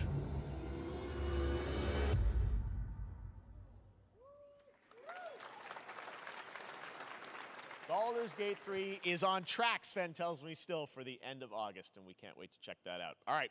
Can't this wait. fall, Marvel Games and Insomniac are set to bring Spider-Man 2 exclusively to PlayStation 5. Sounds like you guys are a little hyped, so to tell us more is Brian Intihar, game director at Insomniac. Brian, thanks for coming by. I know. Awesome. Well, Brian, thanks so much for stopping by. I know you got a lot of work to do. Wrapping up the game, but we'll check it out in October. Thanks, Brian. Hell yeah. We got our date. All right. Now let's take a look at Pal World, a multiplayer open-world survival crafting game where you Pal can World? befriend and collect mysterious creatures called Pal, who can also fight. In other words, kind of Pokemon. like Pokemon with guns. And then Pog? we're going to look at the Land of the Morning Light, a new expansion to Black Desert Online. Hey, I'll take Mythical a folktales from Korea's fucking Joseon Pokemon with guns. Dynasty, I'll take and it. some huge bosses too.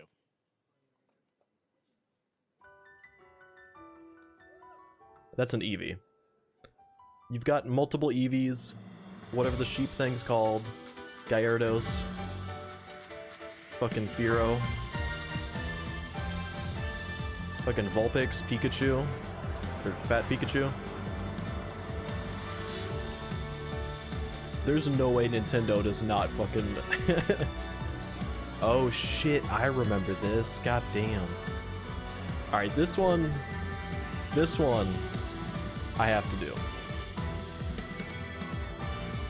This one's a little too cool.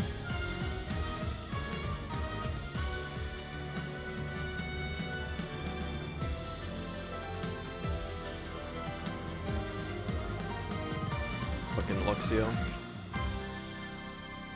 Pal World. January 2024. Oh, early access.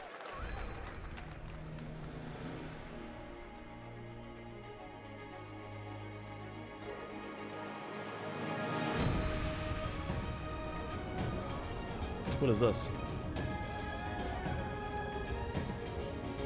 This looks like an MMO. With like the people standing there with pets and shit.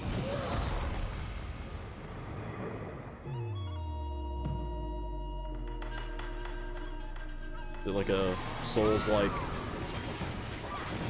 MMO?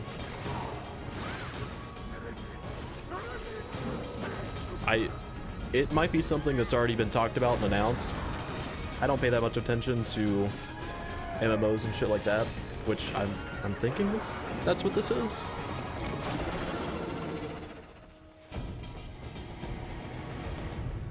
Oh yeah, Black Desert. Makes sense. I know people liked Black Desert Online. That one is that still BDO or is that something else? It is time we told it ourselves. With hammer and axe we mine and scout. A dwarf game? Across Middle-earth, delving for riches. Lord of the Rings game. Yet the greatest treasure remains out of our reach. Moria.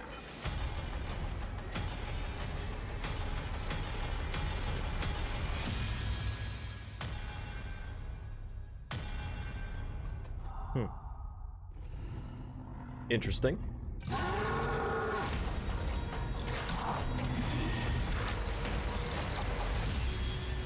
Come, my fellow dwarves. Rally together. It's time we took back our home. Return to Moria. That one, I don't know. I don't know.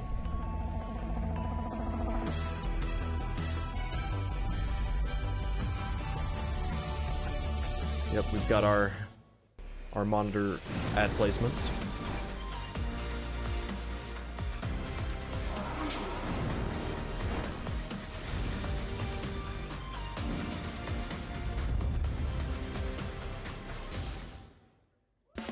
Ads. We like ads.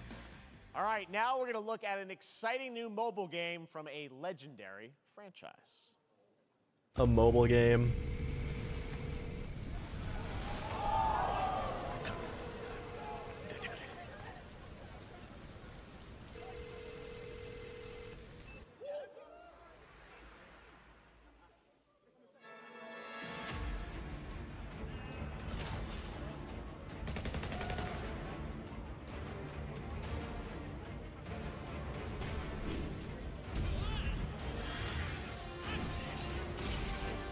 Yeah, I'm gonna say no.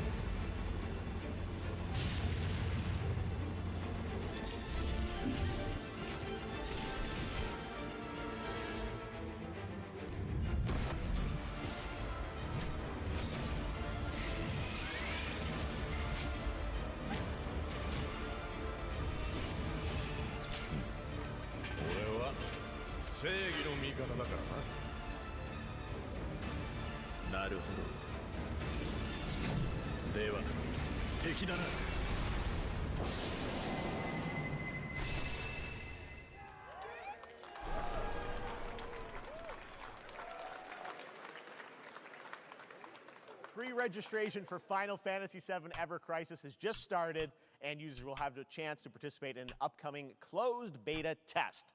Now, speaking of Final Fantasy, no. Today during Summer Game Fest, DoorDash has your back. You can get a free burrito when you order from Taco Bell using the code GameFest. Get debated, audience. Chance to win a Final Fantasy 16 prize pack. DoorDash, stay in your game. Yep, we got you. All right. Now here's a look at a game we debuted last year at TGA. Jesus. Banishers Ghosts of New Eden, the story of two ghost hunters in the haunted wilds of North America. All right, what is this? Life to the living, death to the dead. This might be kind of cool. We are banishers. We end suffering for those who live.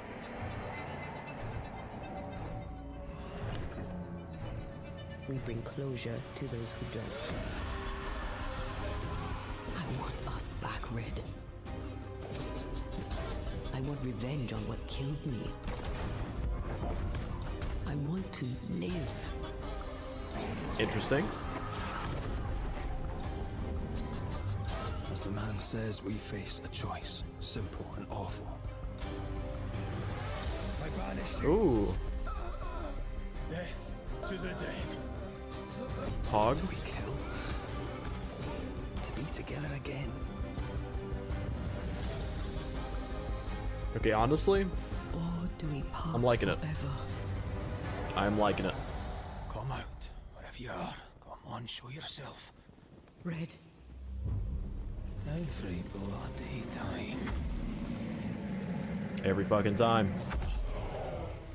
You get the giant bone dog every time. So Banishers.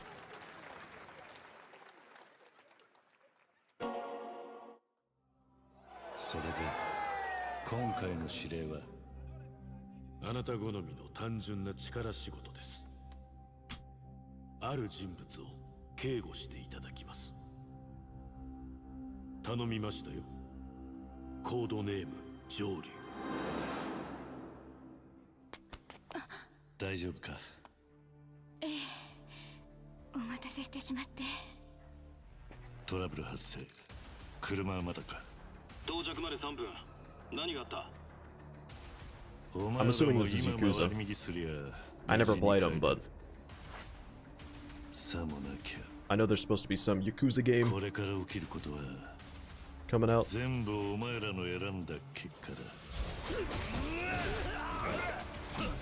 Yeah, pretty sure that's what this is. Oh yeah, 1,000,000%.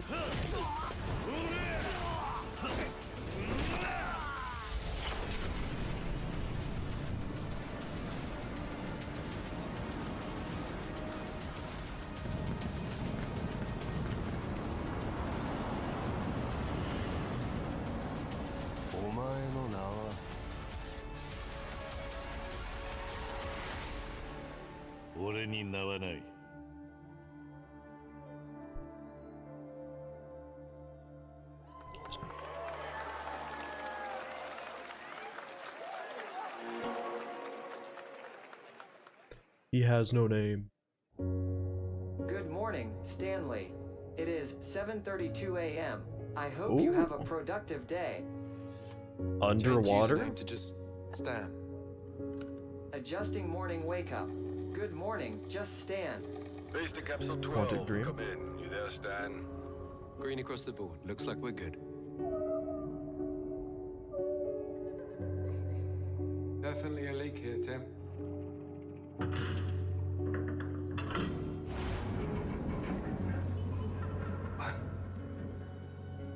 How long has it been now?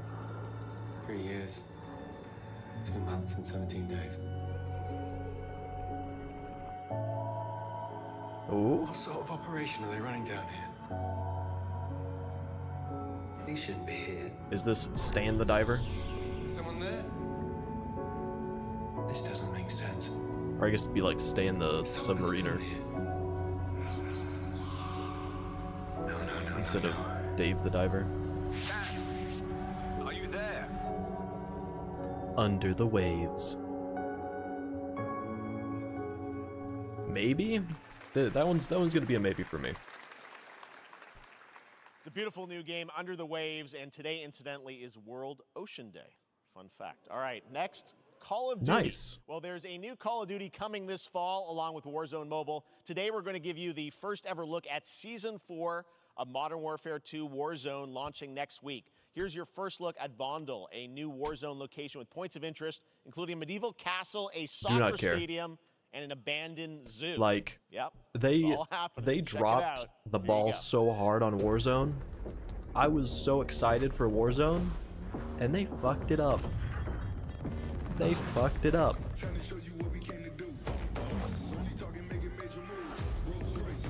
I've heard it's a little bit better now, but like, it's too late. It's just too late. And Vondel's a fucking weird name.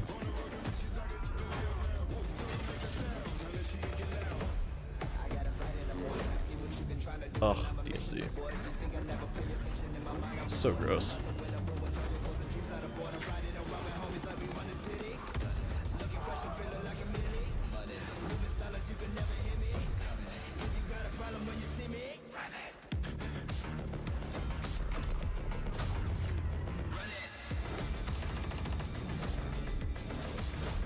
Run this town.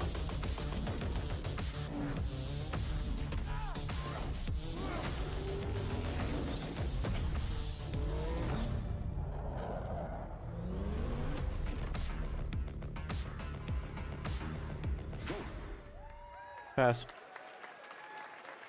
Season 4 next week. Today is a big day for video games, but also a huge day for Porsche. The iconic German automaker turns 75 years old today. And to celebrate their contributions in the automotive and gaming space, and we've all raced a 911 in some point at a game, Xbox has teamed up with Porsche for a limited edition run of 75 consoles inspired by 6 famous Porsche race cars. And I'm thrilled to debut the first design here today, inspired by the Porsche 963 that's racing this weekend at the 100th running of the 24 Hours of Le Mans. Let's take a look. Okay.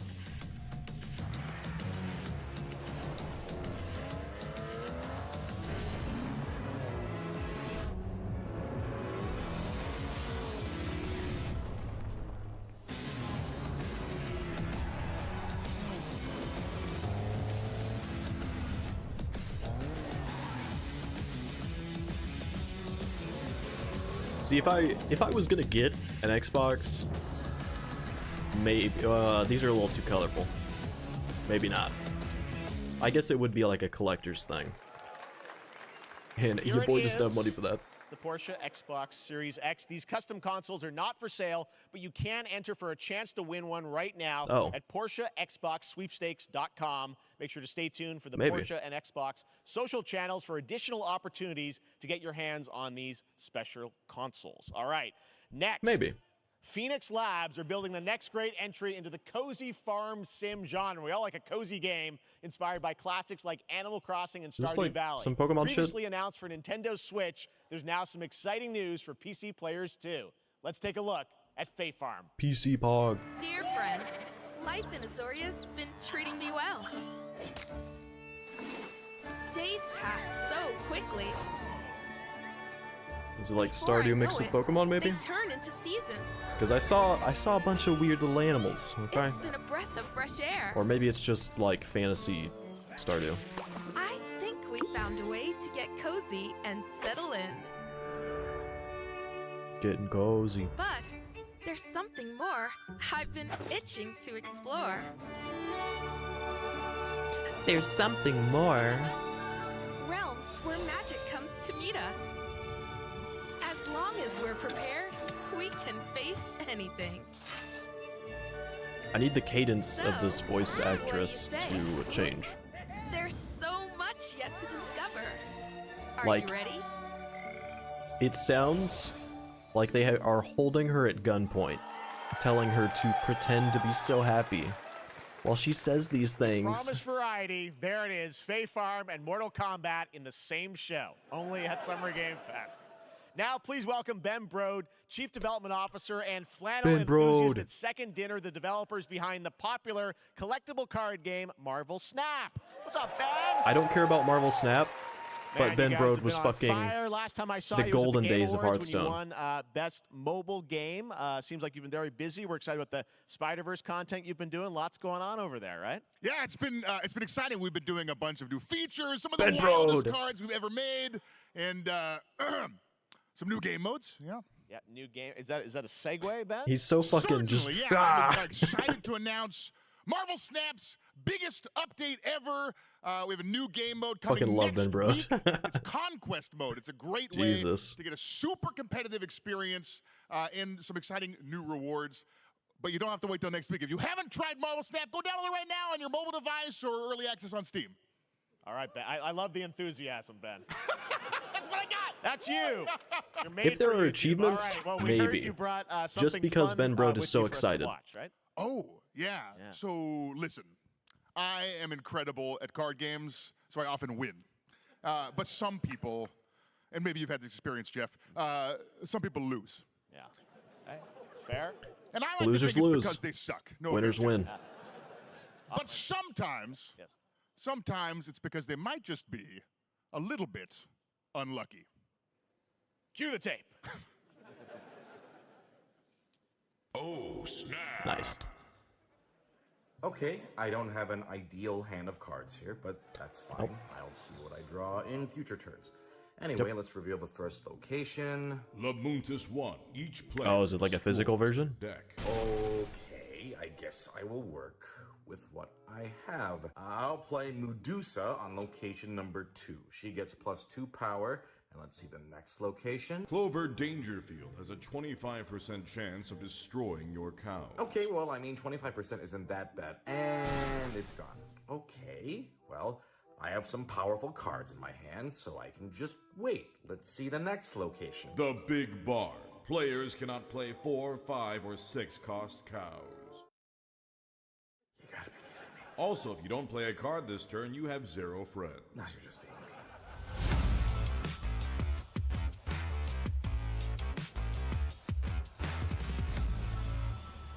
So it's still just an ad for the. Still to come, we're going to look at Immortals of Avium. I thought they were saying saying that there was going to be a physical version, first look at Chapter 4, Season which would make 3 sense. Of Fortnite Wilds. Now, if you're looking for the smartest way to level up your gaming this summer, compare top credit cards side by side with NerdWallet and start maximizing your cashback rewards on everything from Wi-Fi to headsets.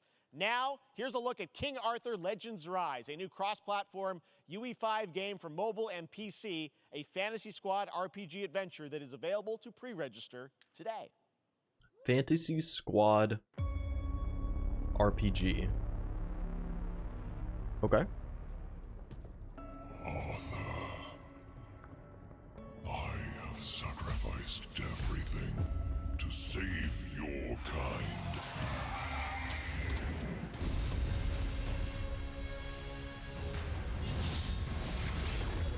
The fact that it's also mobile is like, is it really going to be that good?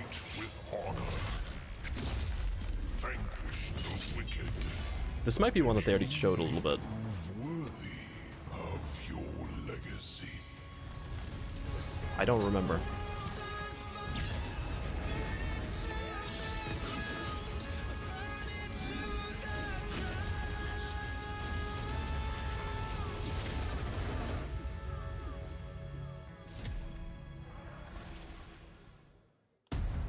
Yeah, I'm gonna pass on that one too. Wayfinders, do you remember the fall? The gloom descended on Skylight. You rallied to protect the beacon. What game is this? I forget what it's called. You fell, and the world was broken. Remember who you were, who you are, and return to us. This world needs champions. They died as heroes and returned as Wayfinders.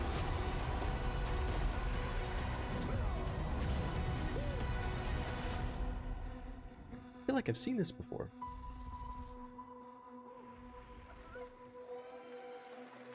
I don't know, maybe the art style is just so similar to something else that I just feel like I've seen it. I don't know.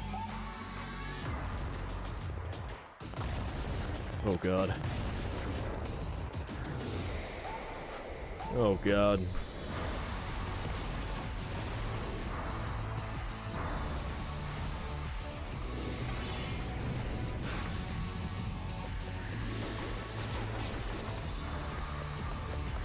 Fucking Fortnite.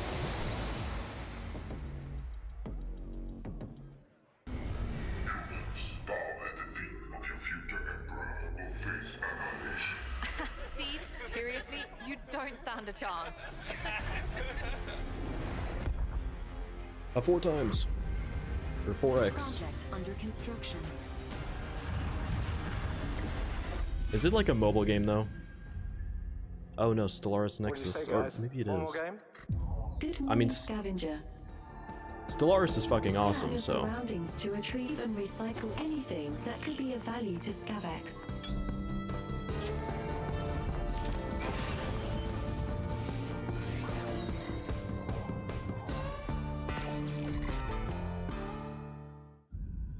Captain's log, stardate 43152.4. Star Trek? Our fleet is cautiously entering hostile Maybe territory. not. And the crew is standing by in case they want contact. We are the Borg. Lower your shields and surrender your ships. Your culture will adapt to service us. Resistance is futile. What is this? This looks like Stellaris. Like the map does. Hey there, Summer Game Fest 2023. It's Will Arnett here. Yeah. Right? Yeah. My buddy Anthony Mackie and I have been working on this for some time now. We're really excited to share with you Twisted Metal, which is streaming only on Peacock starting July 27th. And I'm very excited to share a sneak peek of the character of Sweet Tooth, who I had the pleasure of voicing. Hope you enjoy it. Check it out.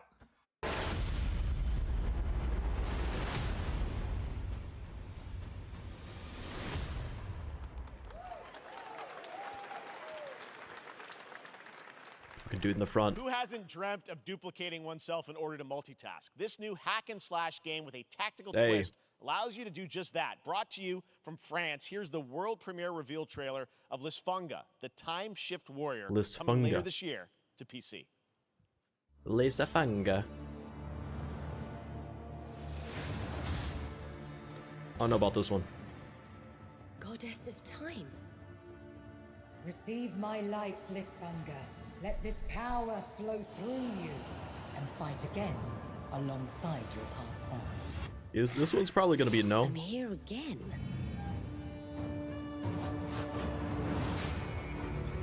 That's another me. I look good. I rewind. I begin again, but with another me to fight with. You're coming with me. Ah, okay. So you like go do some shit, rewind, your copy does it, and you go a different way. Makes sense. It is a cool and crush these demons. It is a cool little concept to do a game with, but Onwards. I can feel that there I feel like it's gonna be more tedious than fun though. Very cool independent game. All right, next up is a brand new IP from Ascendant Studios, a single-player, first-person magic shooter called Immortals of Avium. It's fast and fluid. It's an FPS in a fantasy setting, kind of like Doom with magic. It also has a great cast led by Darren Barnett as the main character, Jack, and he joins us now. Hey, Darren. Hey, guys. Great to have you with us. Thank you. Hey, Darren. This is such a cool game, super high production value, spectacular gameplay. Tell us about the guy Sounds you interesting. play. You're the main character, Jack, right? Yes, I am playing the main character, Jack, as seen behind me. He's a battle mage that controls all three forms of magic. Triple threat. He's brash, he's funny, but he gets the job done. Well, that's what he is, triple threat. The gameplay, as we've seen, is just so fast-paced. There's so much action in it, you know, with all the spells, the spell casting, and the magic. What can you tell us about the story and sort of how this battle mage, Jack, comes in? He sort of becomes a battle mage, right? Yeah, he kind of comes from nothing. He's, I guess they call him a street rat is what he was. But he, I feel like people call him something else if he comes from nothing. Trauma, he summons the power to control magic. Becomes part of the Immortals, which is like the elite Navy SEAL squad of this world called Avium, and they are in the middle of an Everwar fighting for the control of magic. The Everwar. You have a great cast. You, Gina Torres in it. Lots of amazing actors in this incredible, really high production value game that's coming out this summer. We don't have to wait long for it. And I know you brought something with you to share today, which is a gameplay sequence, which is one of the most epic sort of parts of the game, right? Yeah.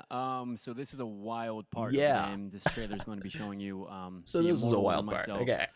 Confronting Sandrak directly, who is the top villain of this game, and trying to end the Everwar. And it's taking place in like one of the most badass levels of a video game I've seen. Like a badass level, man. 400-foot mech in the middle of the ocean as it moves around. It's wild. So let's take a look. All right, let's take a look at some brand new gameplay from Immortals of Avium, which comes out this summer for PC, PS5, and Xbox. Thanks, Darren. Thank you. Sandrax literally pushed us to Looks pretty good. Everyone that can fight already is. And we're still losing. EA Original.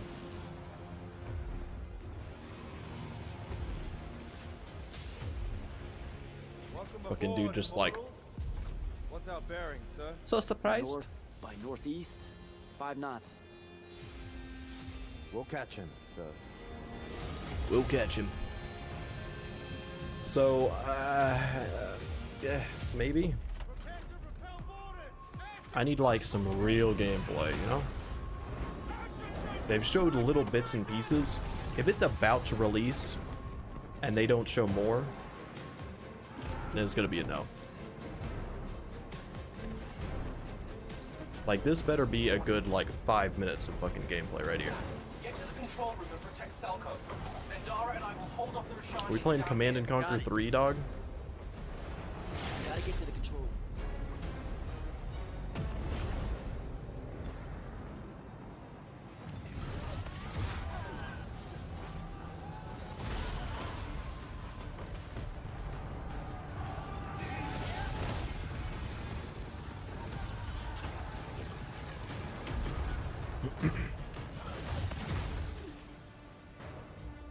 Okay. I was about to say, do not cut off of this shit.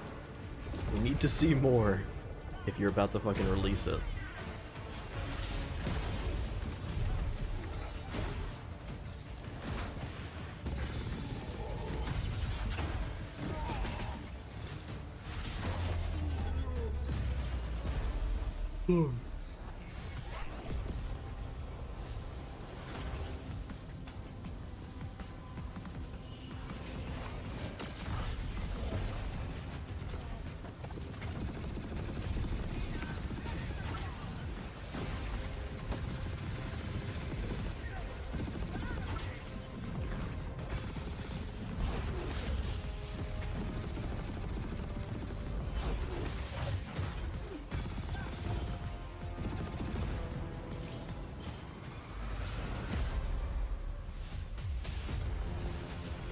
I want to be an immortal. I want to fight this war as one of you. You're what's called a triarch. The Pentasod has gifted you with the You're ability the Avatar. to manifest all 3 colors of magic.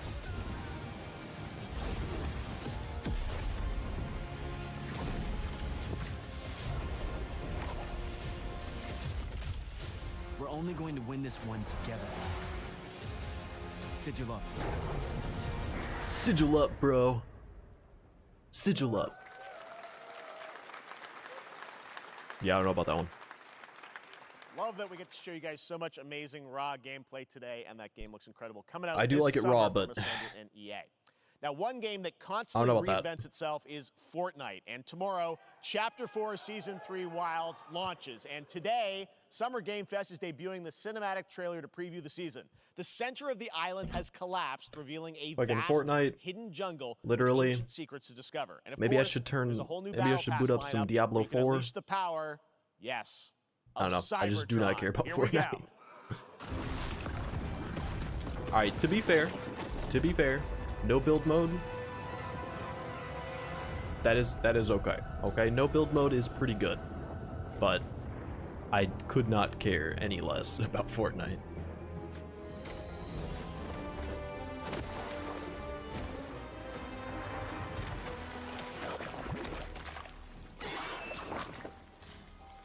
Fucking dumbass fish guy. Alright, to be honest, I do like the fish guy, okay? I do like fish guy.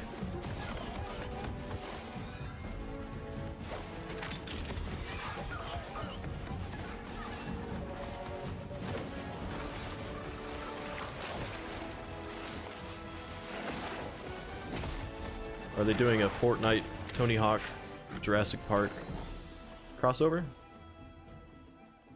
Also Temple Run? Or what is that game? There's a stupid temple game. I don't remember what it's called. Don't remember. I played it a little bit back when it came out, like a couple of years ago. I forget what it was though. Is it Indiana Jones? Oh no, it's Transformers. So we've got Transformers, Tony Hawk, Jurassic Park, Indiana Jones, and Fortnite. All together for one big update.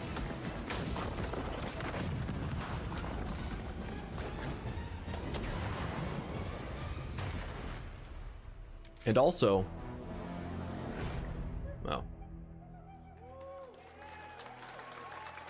fucking Catman back there, Jesus. Fortnite Wilds launches tomorrow. Well, finally, guys, Fortnite Wilds. It's time to get to our grand finale.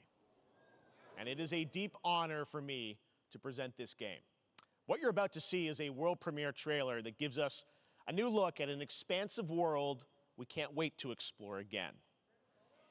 This game comes from a studio that surprised the world and redefined the RPG genre with its iconic characters and rich storytelling. And I want to thank them for this trailer for one of gaming's most anticipated upcoming releases. The rumors were true. We're still here at the scene of this terrible disaster, caused by a massive tornado which swept through sectors 0, 1, and 2. Amidst the wreckage of the expressway, search and rescue operations are already in progress.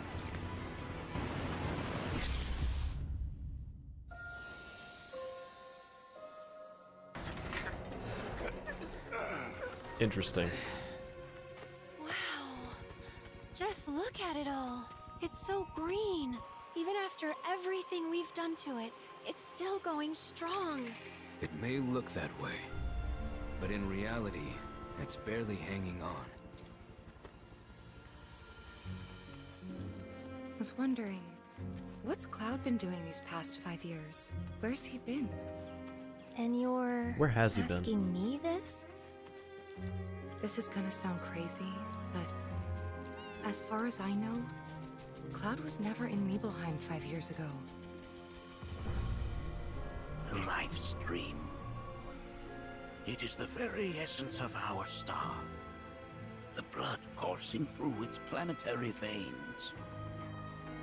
According to Hojo, they're connected to Sephiroth. According to Shadows of the Hojo. Man, I believe he called them. Sephiroth was in Midgard. We fought him. Whatever happened, he's alive. But why come back now? After 5 years, doing who knows what?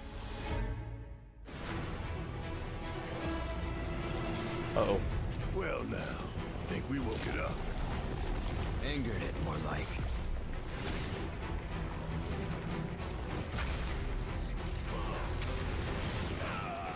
Hell yeah. Feast your eyes on the Turk's latest and greatest, Elena. She may be new, but she's still a Turk. Fucking Andrew Tate looking motherfucker. Jesus.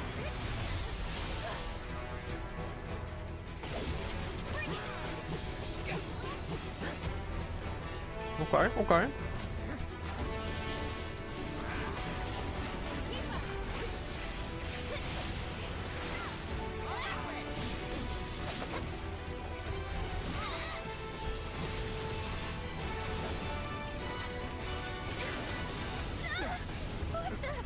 Keep her away from me! They say she's a monster. That she can peer inside you, into the very depths of your soul. That she can become those Looking you dope. hate, those you fear, those you love.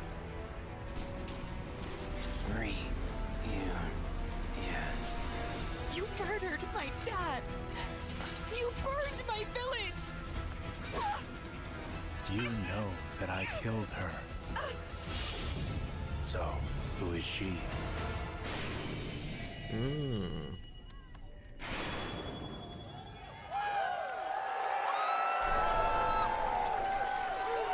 Interesting. On 2 discs.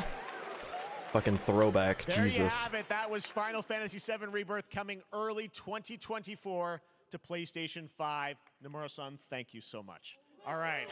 That's going to do it for Summer Game Fest, our live showcase. But that is not the Okay. end of Summer Game Fest. Stay tuned this weekend for updates on many more games during SGF Play Days, a hands-on event for media here in Los Angeles, including Cyberpunk 2077, Phantom Liberty, as well as the Xbox and Bethesda showcase on Sunday. I'm hoping right now, though, we get something with Cyberpunk. I Am 8-Bit and Double Fine, which celebrates the independent game culture with a number of new we are going to watch Day of the reveals Devs over the next hour. We are going to watch that. We'll see you this summer, later this summer on August 22nd for Gamescom opening night live in Germany, and again in December when we come together here in Los Angeles to celebrate 10 years of the Game Awards. I think it's about Thanks to start for raining. watching, everyone. We'll see you soon. Heck yeah. So honestly, I gotta say it. It was kind of mid. I was hoping for more, unfortunately.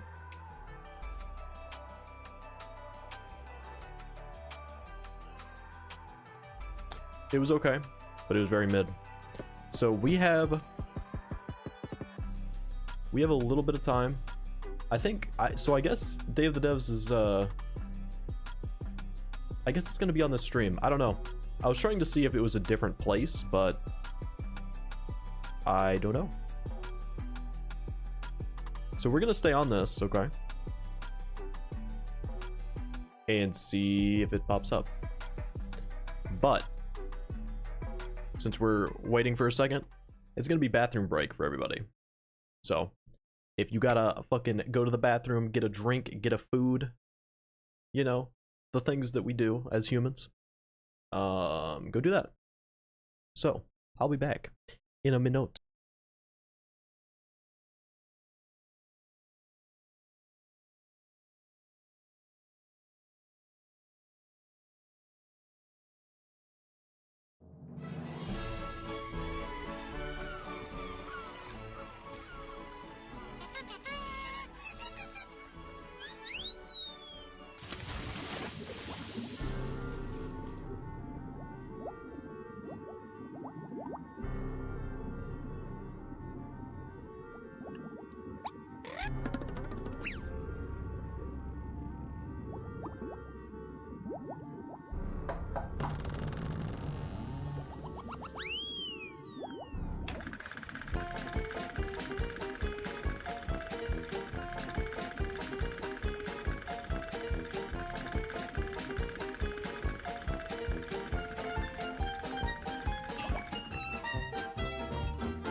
Hi everybody and welcome to the Day of the Dead Digital Showcase. Thanks to Geoff Keighley for having us be part of his Summer Games Fest, and thank you to all of you, the millions of people watching out. Millions of people? God, that can't be right.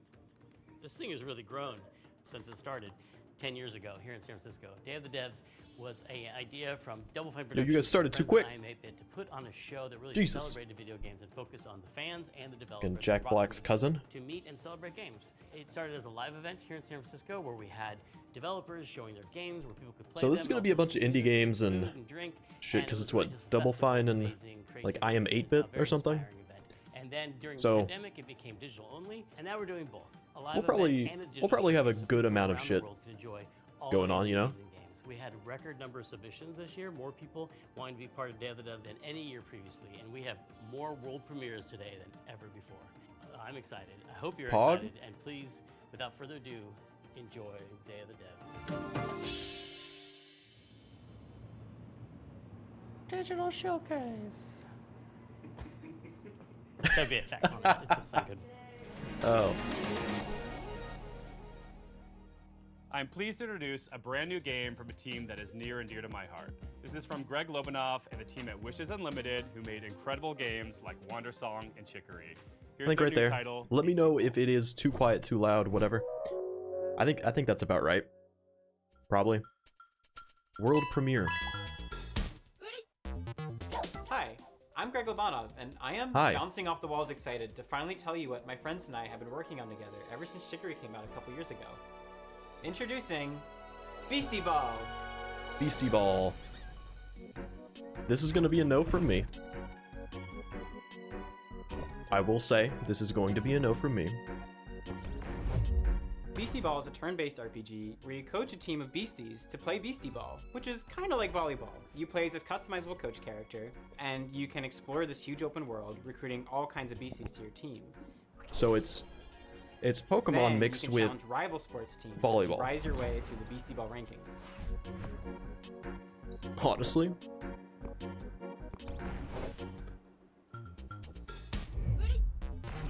Beasties are highly social creatures that evolved to play sports. In their natural wild They state, evolved. they're constantly playing Beastie Ball to build friendships, to settle disputes, or just to have fun. When beasties play together, they actually become friends with one another. And depending on their personalities and their teamwork style, they can form different kinds of friendships. But whether they become besties or rivals or partners or sweethearts, they'll get some kind of unique combo ability that only that pair of beasties can do, which can turn the tide in a really tough match. I'm not writing anything down about Beastie Ball. So with this Just game, we FYI. really wanted to emphasize the Beasties' It's about agency as living a creatures. different game They're that doing their own we thing, saw making their own earlier. decisions. They'll only join your team after being I convinced quickly wrote by it down you and fulfilling misspelled it. a certain set of conditions while you're playing against So I had to them. fix it. The goal isn't to collect as many beasties as you can, but to OCD. spend time with the ones that you care Yeah. about and be surprised by the ways that they grow and change and the bonds that they form with each other.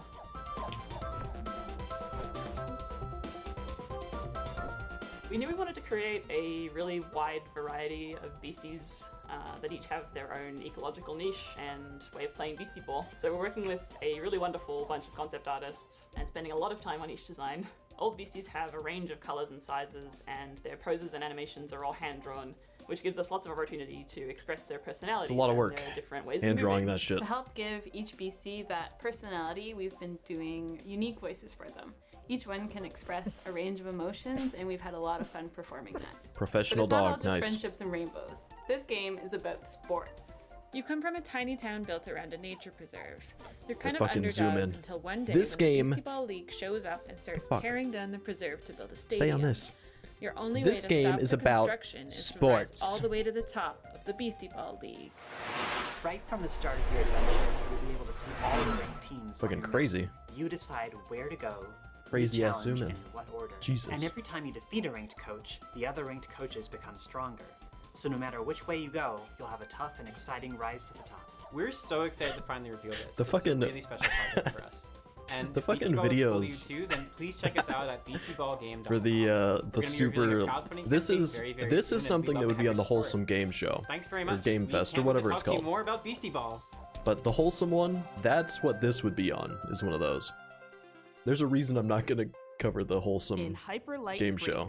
Heart Machine's follow-up title in the Hyper Light universe, you'll assume the role of a mercenary. I'm hoping with they're some not serious all skills. gonna be super You'll like be entering the Overgrowth. super an happy, amazing yeah. open world with everything from lush rolling hills to deep labyrinths. They'll be comprised of both handcrafted and procedural elements, just how I like my levels. Like its predecessor, it'll be chock full of secrets Just how and I like lore, my sure levels to too. satisfy even the most curious explorer. You'll face off against enigmatic enemies, armed with an arsenal of weapons that you've crafted with the spoils of your previous battles. And for those die-hard fans that have been eagerly awaiting its release, we have some never-before-seen sneak peeks. This is Hyper Light Breaker. Hello, Hyper I'm Light Alex, Breaker. creative director at Heart Machine, and we're making Hyper Light Breaker. And like we're making Hyper Light Breaker. It's whatever. He does not seem enthused.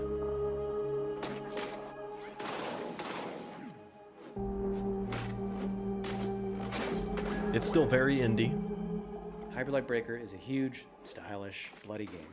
As is our MO, it's a game that's vivid but bleak, with a crumbling world that can be brutal and beautiful all at once. It's a major landmark for us, and the first of its kind, an open world game where you never return to the same world twice. You could say it's a mix of incredible open world games like Breath of the Wild, distilled into the format of a roguelike such as Dead Cells or Hades. Yeah, I guess the Play alone art style or with friends cooperatively. is kind of Breath of the Wildy. Breaker's narrative will be presented fully through visual storytelling, where you'll discover and decipher the mystery of this world and lost land from long ago. Every world will be I mean, this one's also going to be a note loaded from me, but with dangerous creatures, razor-sharp combat, vast overgrown we're at least wilderness, getting closer to a long-dead yes. civilizations, and new discoveries in a mysterious, vibrant, yet horribly ominous atmosphere. Each biome in the world is different, with unique dangers, set pieces, and stories of their own. There will be massive bosses to take down in an open structure with dangerous, unique, and challenging sub-bosses scattered throughout runs. You'll pick up new gear, make new builds, unlock new characters, upgrade your equipment as you bring back more and more materials from runs. We've learned so much from our previous games, building up amazing tech and a deep well of knowledge and experience as a team. Breaker's the culmination of all that incredible work, and we're excited to have you experience it for yourself.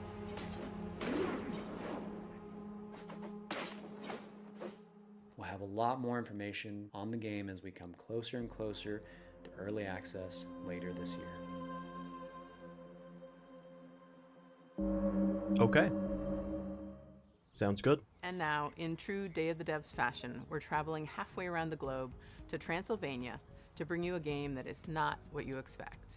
From developer Stone Skip and publisher iam8bit Presents, I'm thrilled to bring you a world premiere title that is not only relaxing and enjoyable, it's chill and vibey. Let that anxiety go while you play. I like relaxing, chill, vibey games. I love vibey, chill, relaxing games so much. Audio Technica? Okay. We got an Audio Technica mic right now. Hi there, welcome. I'm Lara. And I'm Dragos of Stoneskip Studio. Hello, We are a Dragos. small team from Transylvania, and our mission is to create meaningful interactive experiences. Our first game, Simpler Times, sheds light to the beauty of the ordinary and serves as a place from the past where it can be present. Simpler Times follows Taina on a heartwarming journey through her memories as she prepares to leave her childhood home. Man, it's getting pretty full. It's starting to feel like I'm never gonna come back.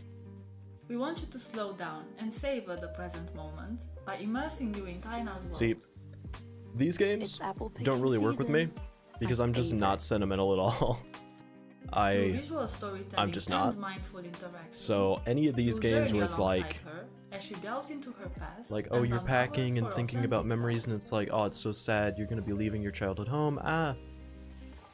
It does not hit. With each puzzle, Taina grows closer to adulthood, and you'll be there to guide her.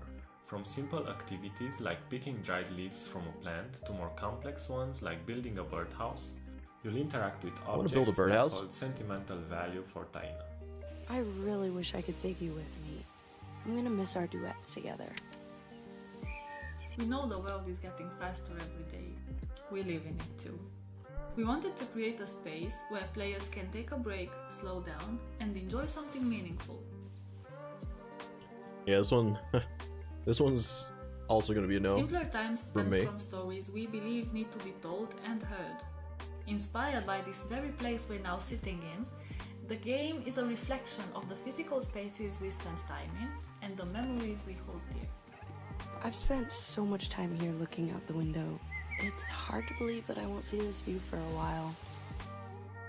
We want to build a sense of awareness and appreciation for the world around Honestly? us, encouraging you to reflect on your own memories and experiences.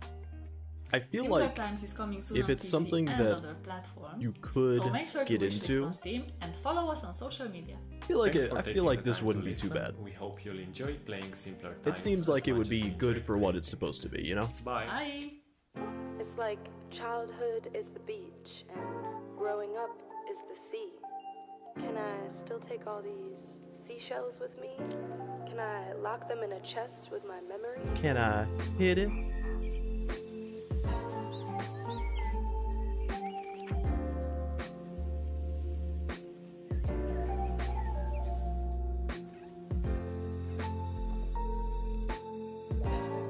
It's been fucking. It is pouring. This Jesus. next game is from Sad Owl Studios and Thunderful Publishing. It's a really unique puzzle Stream game. shouldn't built go down, around a but camera if it mechanic does, where the photos that you take become it's because 3D of the worlds weather. to explore. This is Viewfinder. What are you doing, Mango? Viewfinder, so we're gonna take pictures of shit, right? That's what we're doing? Taking pictures? Viewfinder is a difficult game to describe in words, but if you saw it, you'd immediately recognize it. What is this place? What is It this? is a game that, gives players a lot of freedom. What's an old photograph doing here? You can And you have to take photos, figure out where it find was. photos, and then make them into real 3D spaces. Can Mingo jumping at me? Did you just shift Jesus. reality? Sick. What makes it unique is the central mechanic where you're using a camera and pictures to reshape and reconfigure the world around you in order to solve challenges in creative ways. It's such a unique experience, and I think everybody is just going to have a different experience of how they play Viewfinder, and that's just a really nice thing to it. A perfect fit. An elegant solution. Can Mingo smacking shit? That doesn't look right. No, it doesn't. You can rotate reality too. If I was to compare Bingo. Viewfinder to other games, I'd say it's like the gameplay of Portal combined with the visual illusions of Superliminal or Antechamber. People have also compared it to The Witness and Manifold Garden and various other first-person puzzle games. Say hi. It's a puzzle game, but it's very sandboxy and playful and open-ended. The whole concept of when we started is that when you actually create something, you do destroy He's getting a lot rambunctious. of things. And that's just a very important lesson in creation. Viewfinder is created. This one has a cool by concept, at different least. people. And we have people So from weird. all over the world who have I do such like games that do that, diverse though. and interesting cultures. That is very Each cool. character comes from a different culture. There's a lot of sort of culture-specific props and items. It's and interesting. Themes who you learn about mostly through environments and environmental storytelling. And so we've tried to sort of make these special spaces that really represent that character, who they are, what they like to do. I'm sure you noticed by now, but using film was always Mirren's idea. One of her many passions. That is a weird-looking cat, but okay. Celium was always fond of games. It's just very important for us to just put in what we know so that the rest of the world could also, have a glimpse of the experience. What is the game? Is it Superliminal? Is that the game This that's must be the next stage. kind of like this, where you like take a piece and Let's go. move it closer to make it bigger or further away to make it smaller? We It's received like a record number similar of submissions for concept. the Summer Game Fest edition of Day of the Devs, but this next Just game with didn't pictures. actually come through that process. We have eyes everywhere, and the curation team is always looking for games. This next one actually came from Twitter because the creator was posting all these amazing GIFs, and we reached out via DM and asked if we could feature the game. So here it is, this beautiful, have gorgeous, eyes hand-drawn everywhere. ghost story called Haunty. Mingo, Hello stop. everyone, my name is Leo Dasso and I'm with Moonloop. Together we're making a game called Haunty. Haunty. Eh.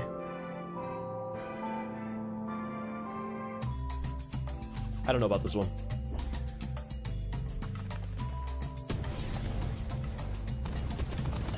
The main mechanic in Haunty is that as a ghost you can haunt things and get access to their abilities. And there's a big variety of things that you can haunt in this game. Gotcha. I think it's gonna be a no for me. That's the I think theme you'll of have a the lot of stream fun is sort of exploring that's around gonna be a and no. see what different things you can haunt and the abilities that they give you. Core mechanics resemble very much a twin-stick shooter. However, unlike twin-stick shooters, it focuses less on the high-intensity moments and more on finding creative ways to use the twin-stick paradigm to create fun solutions to the challenges in the game. The Haunty last one with follows the story of a ghost camera and in the pictures and shit, afterlife, and beyond that it one really expands into maybe. a lot of ghosts in But the afterlife and sort of the stories this one, that they have. nah.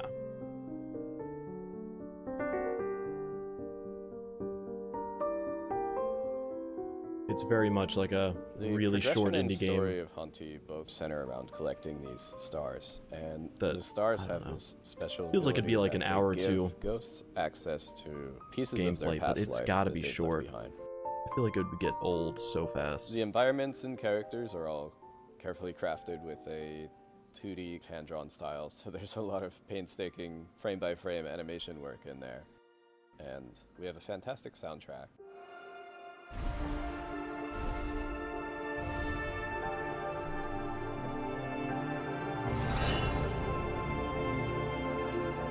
And so it all sort of comes together to give you this sort of tour through the afterlife, chilled out experience.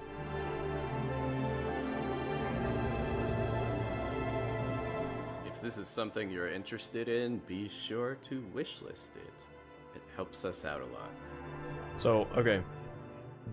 Because they said that, next game is a bit of a blast if you're from the past. not buying Arrived on the scene something, around but you 12 do want to years ago, support it, quickly wishlist became the that talk shit of on the town Steam. and won a handful of Because awards, including the Steam Seamus or McNally Valve Grand Prize, literally GDC's takes Independent wish Games list Festival. numbers, and that's what Then, they shortly go off of afterwards, for like both front the game and page its and shit like creator that. vanished. So wish That listing game is was Cart huge. Life, a slice of life So simulation fucking game big. that put you in the shoes of So if you various think a street game's vendors cool, and for tasked you sure with setting wish up list a that successful shit. business selling bagels or newspapers. As the story unfolds, you'd soon find yourself making tough choices and trying to balance keeping your business afloat with the needs of your character and their families. It was a truly unique, powerful, and special game, and it's super sad that it's been unplayable now for the better part of a decade. But it gives me great pleasure to tell you that lovingly restored and better than ever, Cart Life is back.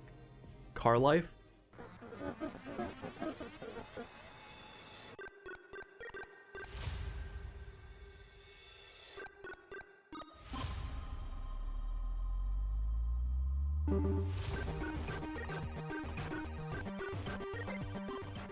Hi, I'm Nick Herman. I'm with Ad Hey. Hoc Studio, and we're here to show you Cart Life. Cart Life. Cart Life is a retail simulator developed by Richard Hoffmeyer and was originally released in 2013, where it won a bunch of awards at the Independent Games Festival.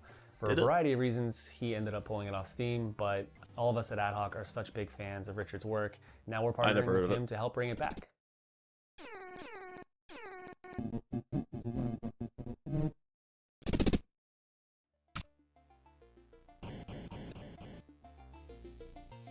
Interesting.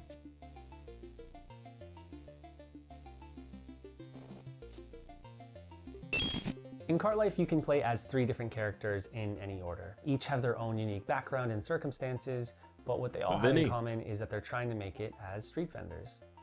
Melanie is a recently divorced mother and has moved back into her family home with her daughter, all the while trying to establish her new coffee cart.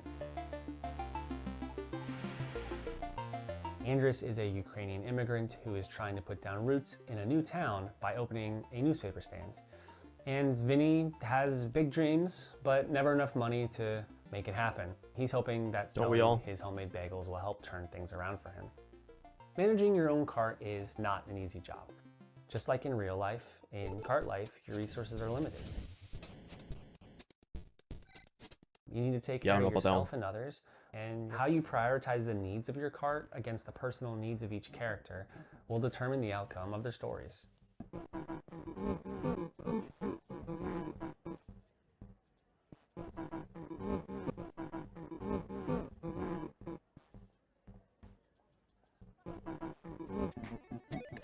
The world of Cart Life is She fucking alive, drunk? and What the filled with fuck? characters I don't know who are about potential you or customers anything. that you'll Your get to know as you try to anything. build your business. Like Jesus. There's no The fuck right was or that? wrong way to play this game. What players choose to do with the time that they have with each character is entirely up to them. Everyone's experience will be different based on the choices they make, what they prioritize, and even the order in which they choose to play the characters. This release is going to have a bunch of new story content, new art, updated controls and mechanics, and we really look forward to sharing it all with you on PC and console later this year.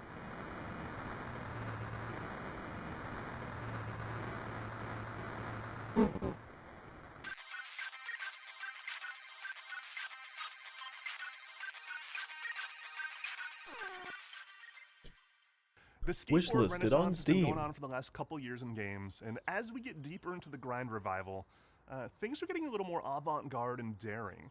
This next one gives you all that Tony Hawk mechanical goodness that you crave, but with a heavy helping of demons and brimstone. This is the world premiere of Hellskate. That sounds interesting. Hello, my name is Jordi van den Bussen, also known as Kwobbelkop. I'm the CEO and founder of Phantom Coast, and today we'll be talking about Hellskate. Okay. All right, Anton. First try. Here we go.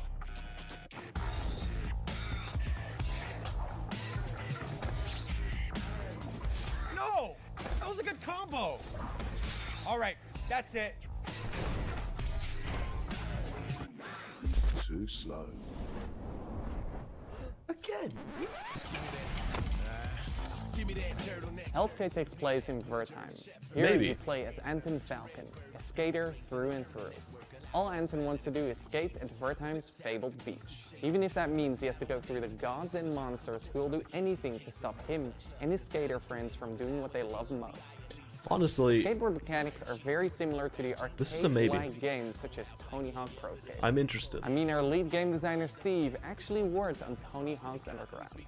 It started a long time ago, the idea, and the far-flung land of 2002, I worked on a game called Tony Hawk Underground. And at the time we were working on it, we were thinking, man, this really looks a lot like an RPG or an action RPG. You have all these stats and you're upgrading and all this kind of stuff. It's super cool, super neat, right? But of course, we're bound to Tony Hawk, we're bound to the real pro skaters. It always seemed to me that skate graphics create and imply such an interesting world, but it's not a coherent world that you can visit. So that was one of the motivations behind Hellskate.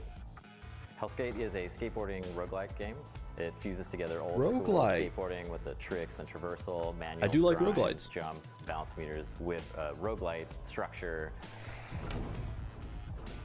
That Just is dope. like with other games in the roguelite genre, death is a central mechanic in the game. When you die in a run, thankfully you don't lose everything. You keep your resources which you can use to get permanent upgrades such as tattoos or skateboards, which act as weapons.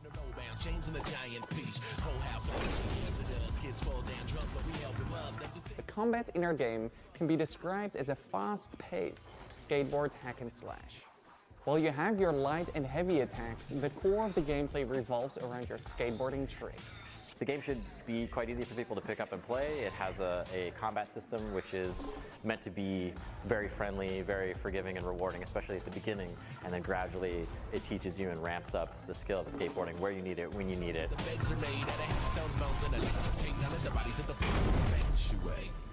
Why did you stop me from skating?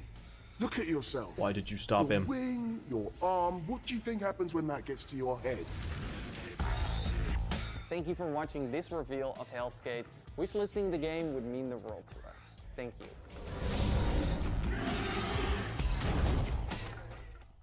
In our next game, Henry Halfhead, you play as Half a Head. Henry Halfhead? That's it. That's the game.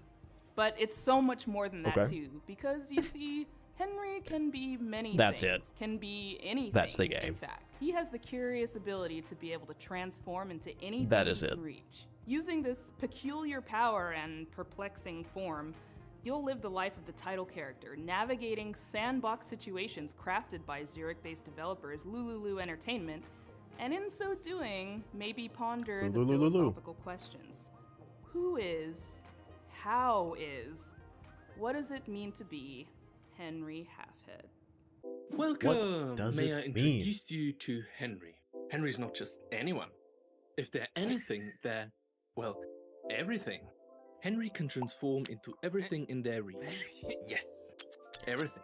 And that's how they manage their daily This life. might be kind of hard to get through, to be honest.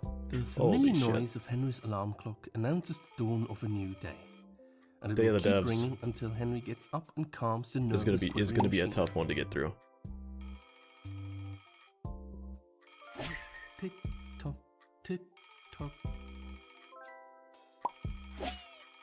At least half awake, Henry is ready for their morning routine, which they usually start by making their bed.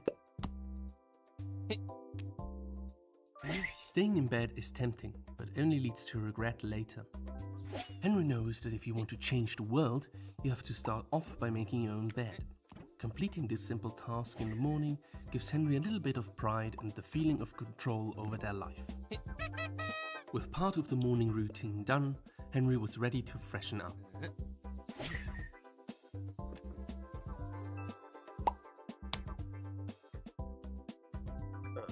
Again, this one's gonna be a no. For hours, Henry could sit there, as you can imagine, lifting the seat up and down, pretending it was a singing mouth. Yep, I do that too. Not too hot, not too cold. Just right. Henry bought a turmeric soap. They didn't know, they just liked the color. It's actually great for their skin. Yeah, it's actually great. Oh man. This is kind of weird. A little bit, just a little bit. Henry should now dry themselves. All clean and dry, Henry is now ready for a proper breakfast. He's ready for the proper one. Breakfast with a warm beverage is important, and so is keeping up with the news. Fucking gotta get plugged in. This week. That's all for now. Have a wonderful day. Have a wonderful day.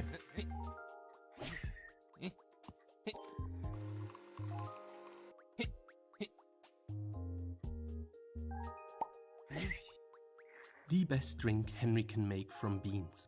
Oh man. I need Devolver to hurry up. Candy of nature. Delicious. Well fed and well informed, Henry has to get ready and pack for work. This is basically what the Wholesome Games show usually is.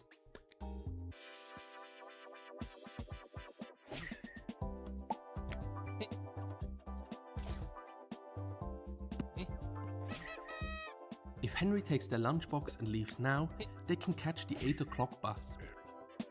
Double the Henry, double the fun. Play Henry's not so ordinary I don't know. everyday life. I don't want Henry doubled, okay? Henry, everyday life with a twist.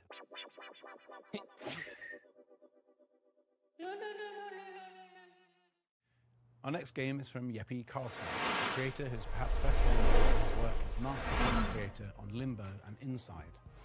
We had the honor of working with him to publish 2 of his solo projects as part of Double Fine Presents: rhythm action platformer 140 and co-op arcade shooter Thoth. 2 of the most fiendishly well-designed and fun puzzle games I've ever played that truly give you a sense for and appreciation of Jeppy's contributions to those Playdead titles. His new game sees him teaming back up with Jakob Schmidt, composer of 140, and applying his trademark puzzle skills to a beautiful, mind-bending adventure game.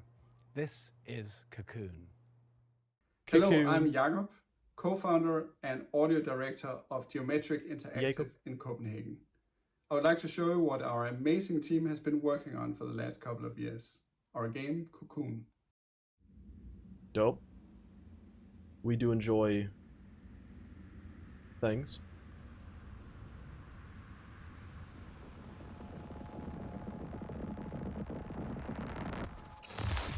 What is this one gonna be?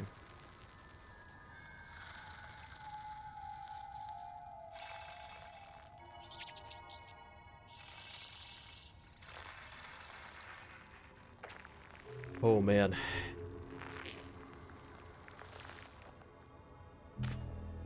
This one's at least the most interesting. Other than the camera one. The camera one was okay.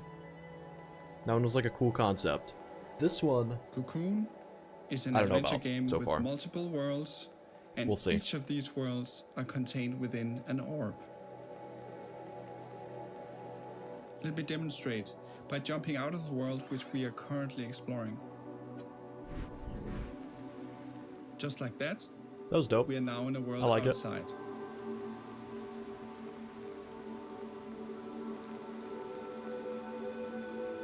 So is this just going to be like a isometric puzzle game? Contains the world we were previously exploring.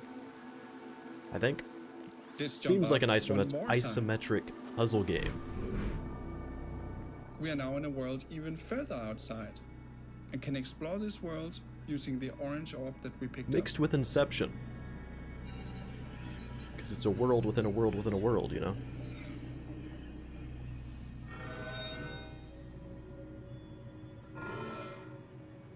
Orbs can be placed on switches to power devices and solve puzzles. Interesting.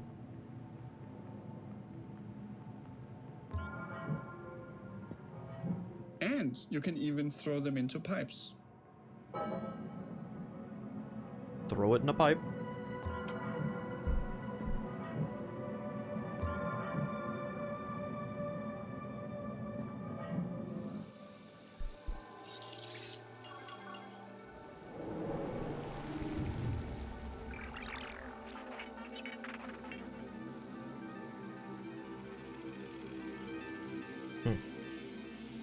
You can use the hierarchy of worlds within worlds to solve interesting puzzles. For example, to safely avoid this moving barrier, you simply jump out of the world, let it pass by, and jump back in. Gotcha. Interesting. I like this one. Now, Cocoon is not only about exploration and puzzles. I like it. Within each world, you have to face a mighty guardian. Here is a first glimpse of one of these encounters. Just gotta make a little note that Cocoon might be one to do.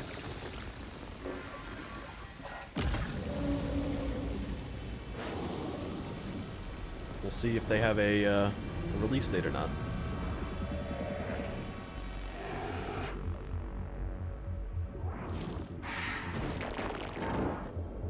Now, are these like boss fights actually going to be hard, or is it? Oh no, okay.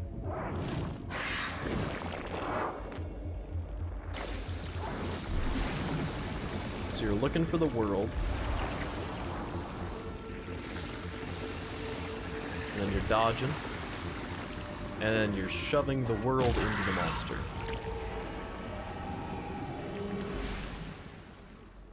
We hope you look forward to exploring the mysterious worlds of Cocoon, releasing later this year on Steam, Xbox, PlayStation, and Nintendo Switch. Okay.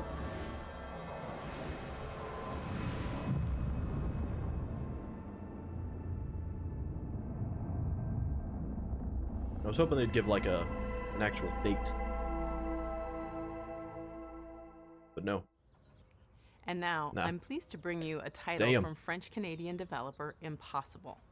In this relaxing artistic exploration game, you play a painter with a watercolor brush and a whole city to explore. This game is more than appropriate for Day of the Devs Summer Game Fest edition because its title, Été, in French, translates to the word summer. Hi, my name is Laszlo, and I'm the creative director at Impossible. We are a small Montreal-based indie studio working on our first title, Été.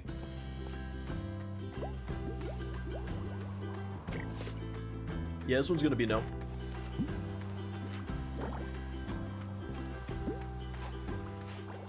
In Été, you see the world through the eyes of a painter, with every surface acting like a blank canvas, just waiting for you to fill it with color.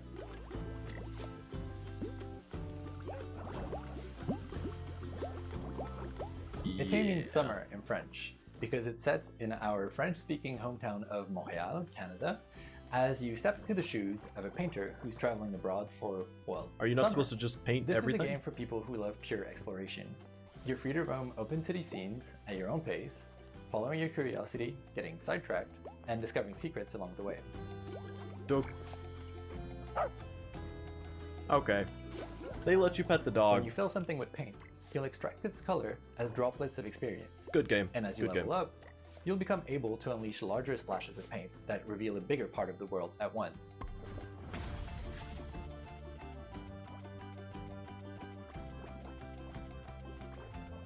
Is that your exploration meter? You'll also meet plenty of locals, taking part in their lighthearted, everyday anecdotes, and some of them will even commission artworks from you. I can make one.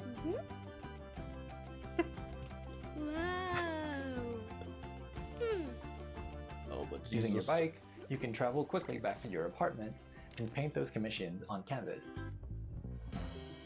So, okay. Honestly, if people get this, Smart, alright? They release the Where your game, creativity comes into play. and then they can put out At your easel, little you worlds can create gorgeous as watercolor artworks really using cheap anything paid you've DLC. discovered in your expedition so far. Boom. Stamps on your canvas can be freely That moved, that resized, is rotated games as in a service 3D, right there, and okay? even recolored. The canvas is pretty much your sandbox that lets you I'm put sure there your are own going to spin be a on lot of people, commissions. or not And if a you're lot of feeling people. inspired, There are going to be you can people paint as many creative artworks as you like without that any like kind of this. limitation. With hundreds of This part unlockable is stamps cool. at your disposal and dozens of commissions to inspire you, the only limit really is your imagination. Yeah, that part is cool. Apart from living your best life as the friendly neighborhood painter, you'll also get to meet other like-minded artists, like Marianne, an ambitious photographer, and Theo, a talented musician, among many others. If you manage to befriend them, maybe they'll let you in on their best-kept secret, an abandoned building that could become your very own painting studio. Full of dead bodies. But you'll have to dive into that story for yourself. It is coming out in 2024, and we hope you'll enjoy your adventures as a traveling painter in this Yeah, I mean, it's a no from me. I'm not gonna do it, but I do like the idea. Hi everybody, how are you liking the show so far? This is the time where we take a brief break to talk about the long and complicated process by which we accept games into the nominating committee and all the legal ramifications and the technical rules that go with the accounting of the... Tim, sorry. I thought that, yeah, I thought I was doing something here too. All right, okay. All right. Hey, Okay. Kelly from Indie Mega Booth here with a very exciting Hey. announcement. We're back. They're back.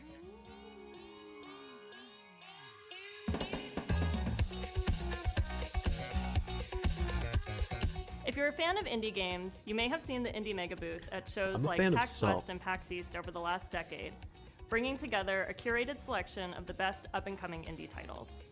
Games like Crypt of the Necrodancer, Tunic, Disco Elysium, Spiritfarer, Celeste, Mini Metro, Dude, they got some Master bangers. Nier, The Stanley Parable, and Papers, Please have all been part of the Indie Mega Booth community. If you're a dev, you'll likely know us from our industry work, such as our GDC showcases, our presence did have at some Bit bangers in Summit, our our list. global outreach and events, including a robust scholarship and grant program. And if you've never heard of any of this, well, that's fine. Just think of us as like a stepping stone into the games industry, where folks who love indie games can connect with each other, discover new games, and be part of a welcoming, diverse, broad, creative community. Indie Mega Booth has been in hibernation during the pandemic, but we are so excited to announce that we're finally waking up from our big long slumber, and we're ready to move forward with IMB 2.0. Our Head on over to our brand new COVID-induced website, slumber. indiemegabooth.com, and be Indie Know by signing up for our newsletter. Learn about new games, upcoming showcases, digital sales, and the best ways to help support Be the games and developers that you know. in the and know. love. As we've always said, individually we're tiny, together we're mega. Yeah, be in to know. We have another world premiere for y'all, and it's also really thematically appropriate for this showcase. You'll see why in a second. It's from the aesthetically amazing studio called Land and Sea. They're famous for the Alto series that you know and love, but this next one is not what you're expecting from them. It'll be herding your way. It'll be flocking your way. No, I like herding. It'll be herding your way next year. It's called Summerhill. It's about sheep. It'll be hurting your way. Yeah. Hi there, my name is Harry Nesbitt, and I'm the Honestly, a little founder gross, and creative director of Land and Sea. We're a small team from the UK, best known as the developers of the Alto's Adventure series. Now, over the last few years, we've been busy growing the team and laying the groundwork for our most ambitious project yet. It's an entirely new IP that aims to build on the themes that we care about most as a studio. And we're super excited to be able to share this exclusive first teaser with you today. So please take a look, and I'll be back at the end to tell you more.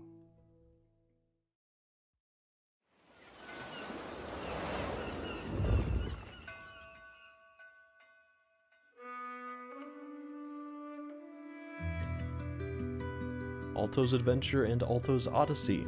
Both games that I've never heard of. Will it be good? I don't know. Seems like it's gonna be very much another one of the like wholesome direct game shits. So probably not. Probably not. It's probably not going to be my speed. Are you just a shepherd? Is that it? Are you a shepherd?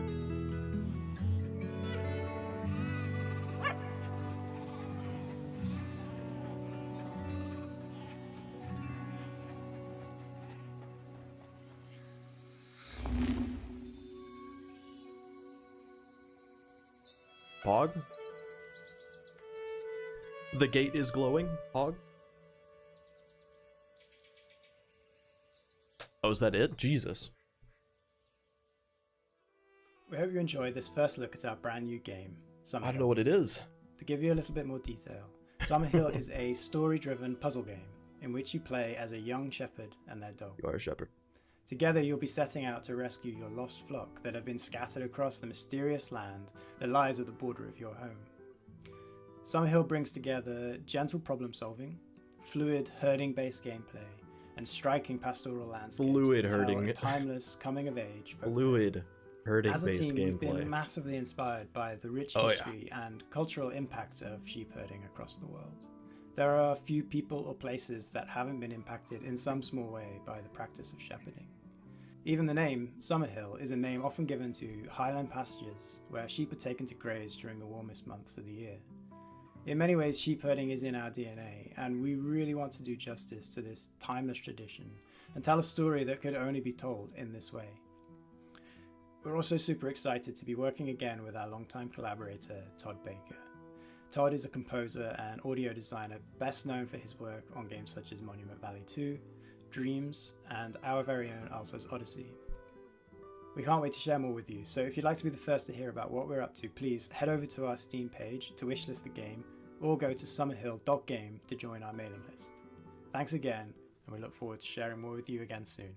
Yeah, I'm definitely not going to play a game about shepherding, but next up, we have an update on Eternites. I'm sure there's people that will. This is from Studio Psy, essentially a one-person team with a few friends helping out on the side, and it's a dating action game.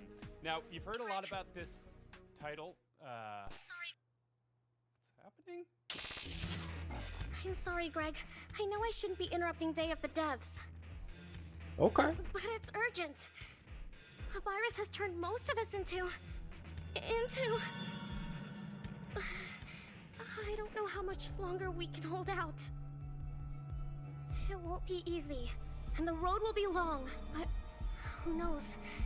Maybe we'll find one more thing worth fighting for. Interesting. Eternites is a dating action game that takes adrenaline-fueled combat and mixes it together with a heartfelt love story. So this would be very different from things that we have played, but sometimes with all these infected, it's too maybe. much. And it's during these moments that I'm happy to have someone to lean on.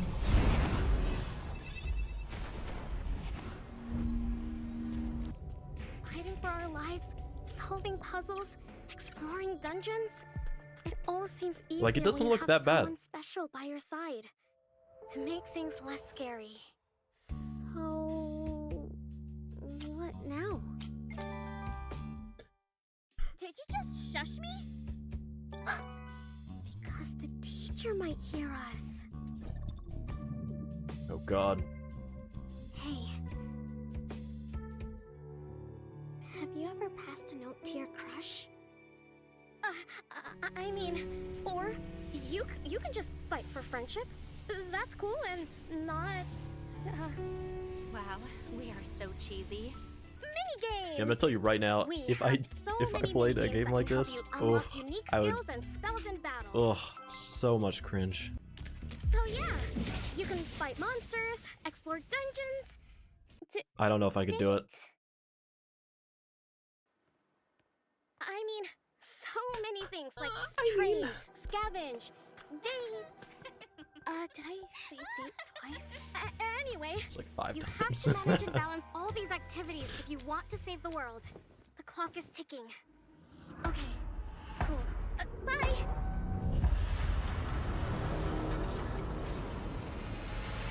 I will not save the date. Wish list now.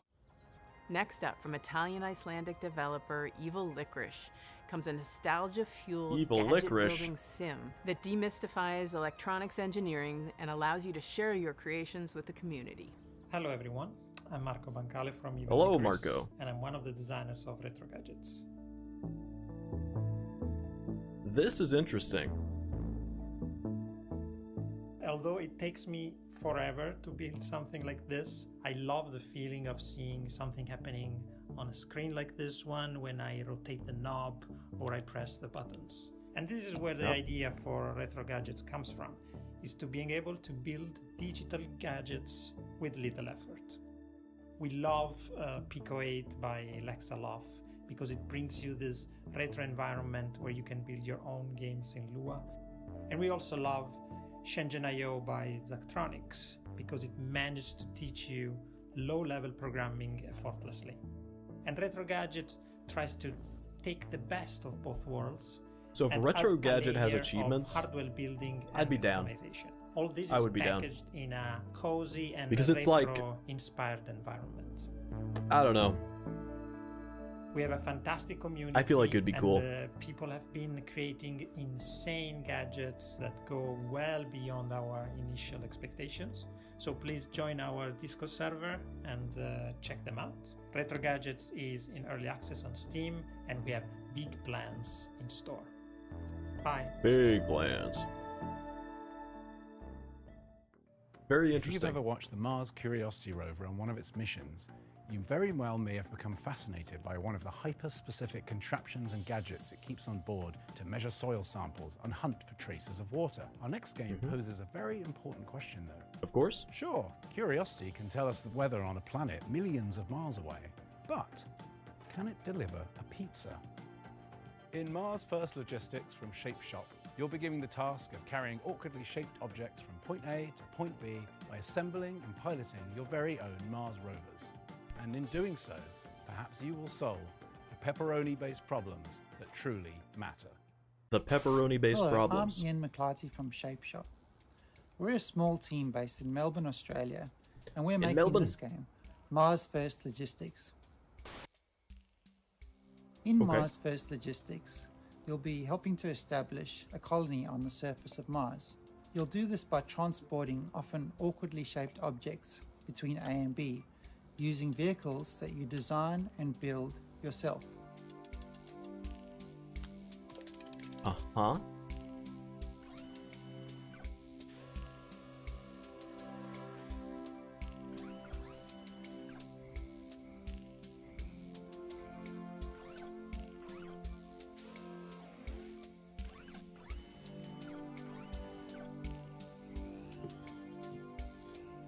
I don't think that's how you do it right there. As you complete deliveries, the game will give you new toys to play with.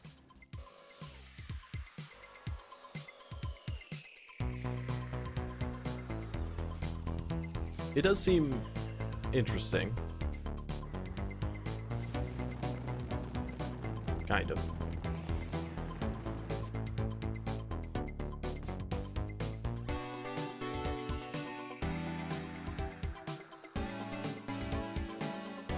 Yeah, I don't know. It's also one that I would not do, but it's interesting enough, you know? It is. The game is set in a vast open world, and you're free to pick and choose which jobs you'd like to take on. There's a mix of procedurally generated side jobs and handcrafted Gotta get those side jobs. In the main contracts, you'll be helping to construct new buildings in the game's world.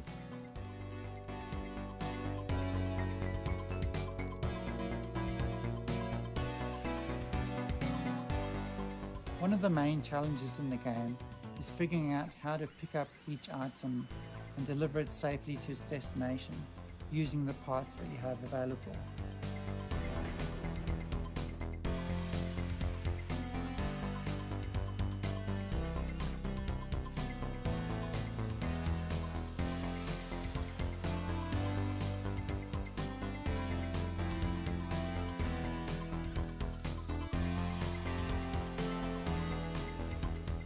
And as you build up your collection of parts, more creative options will become available to you. And I think a lot of the fun in the game is just messing around and being creative in its editor.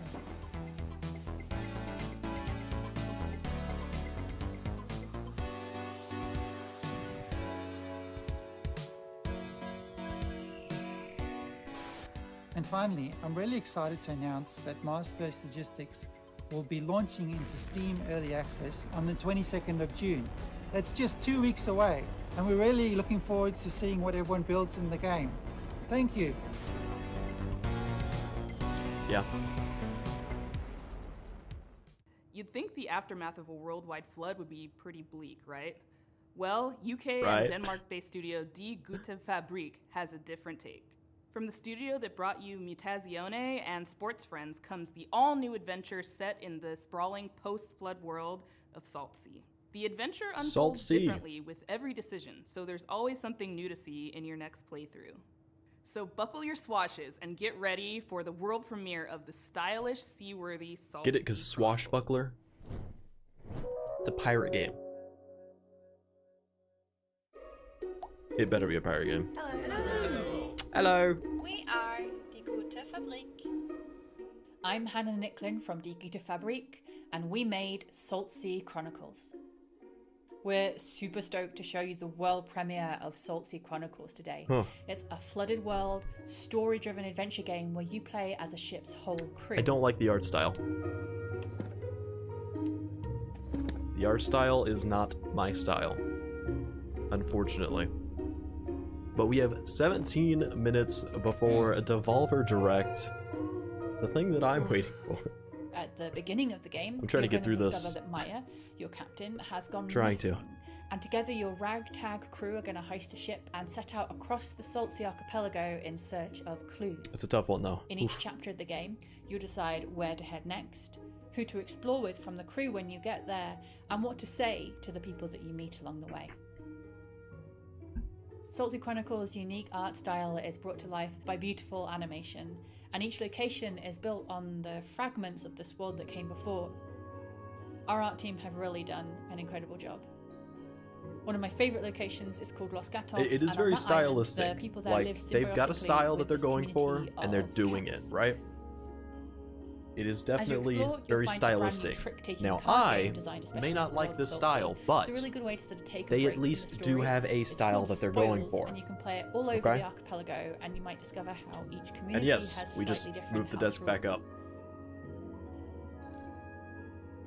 Another thing I we're super proud of am is our so exploration tired of system. sitting. So we're sort of done away We've with been the doing walk it for of too shame long. in adventure games.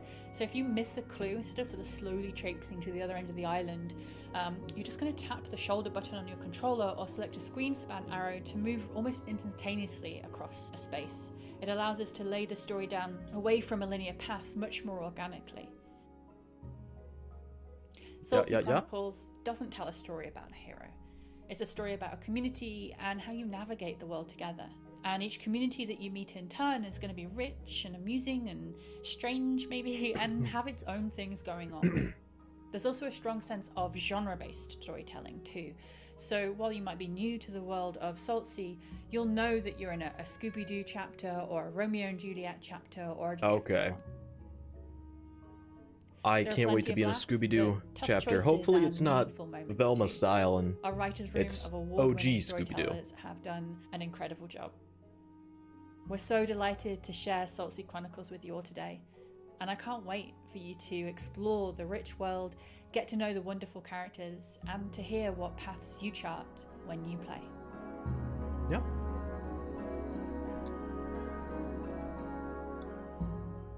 Okay. All right, this next Not game Xbox, wow. Sorry.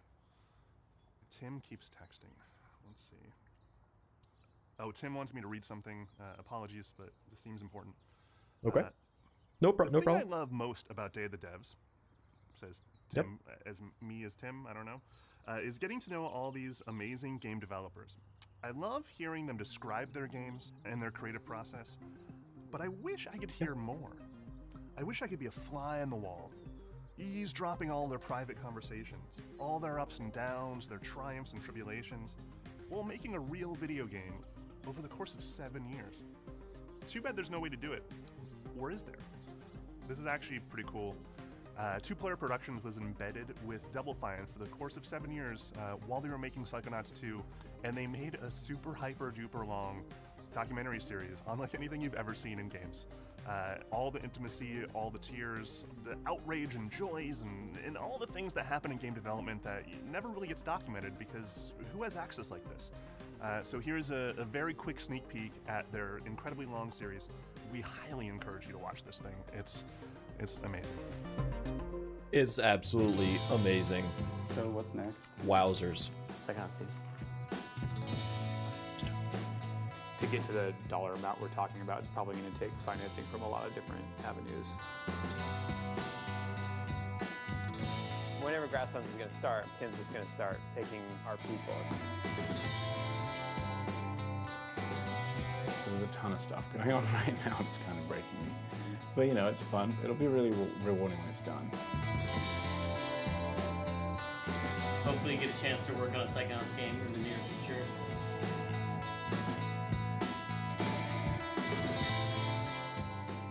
Thank you for helping us bring back Psychonauts. Thank you. 3, 2, 1. So are they doing like a documentary or something? That's what it seems like.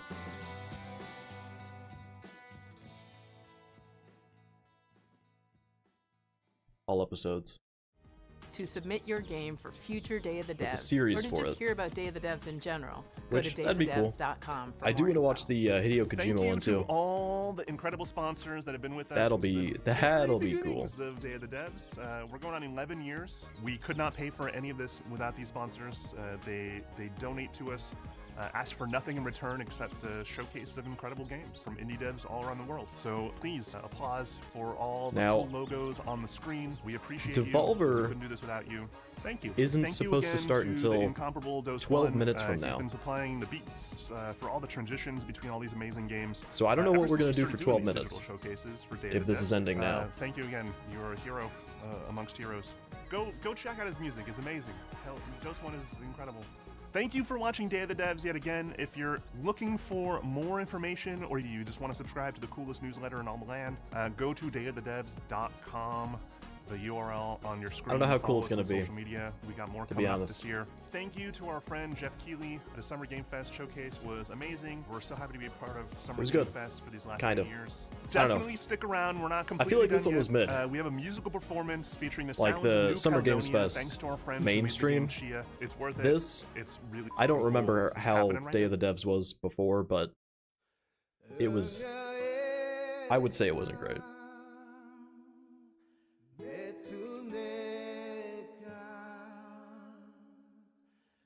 Mingo, stop. You're gonna sleep. You can't lay on my keyboard.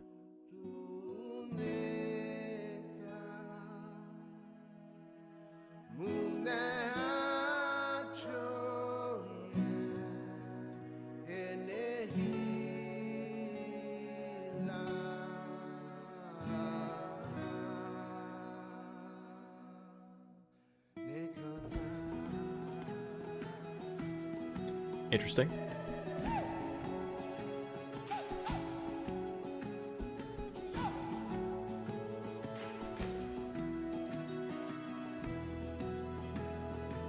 It's like island exploration. Chia.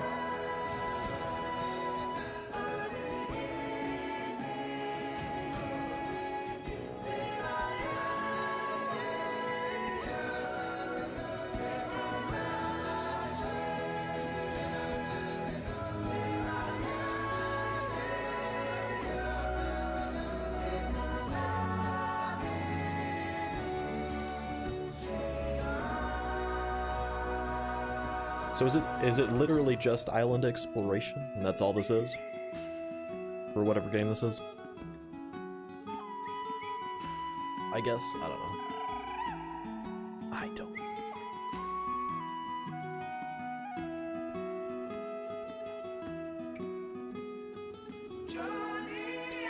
We're not doing this for another 9 minutes though.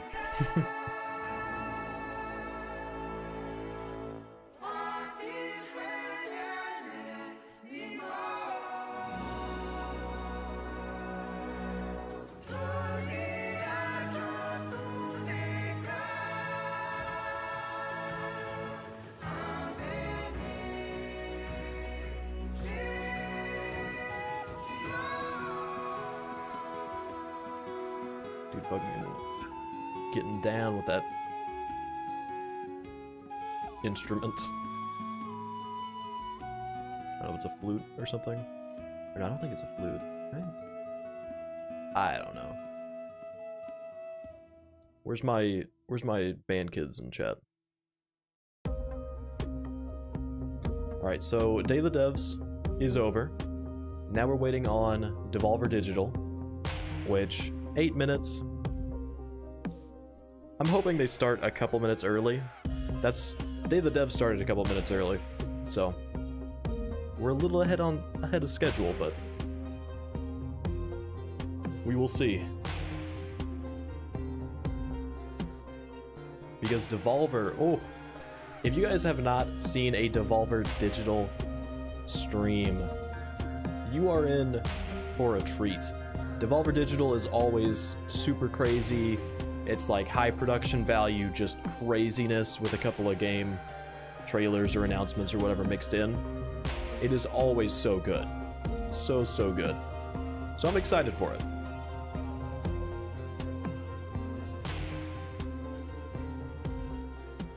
Very excited for that one. Hopefully it's like we start it. The Devolver Direct. And we've got this dude. This dude's back. Whatever his name is, he's back.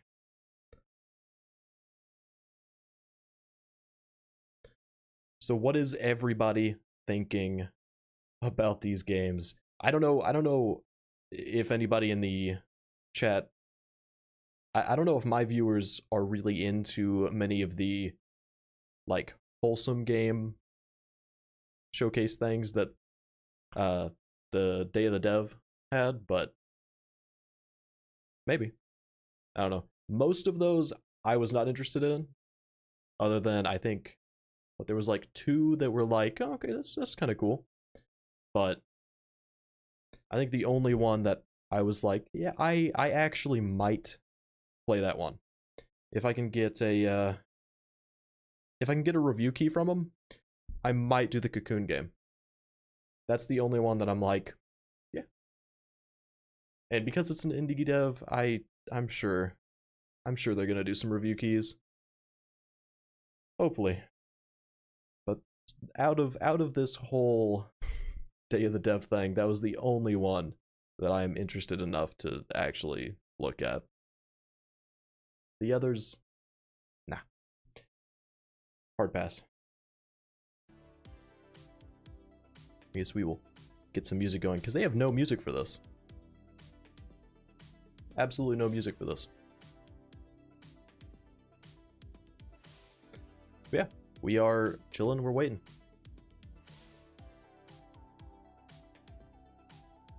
I was gonna look and see.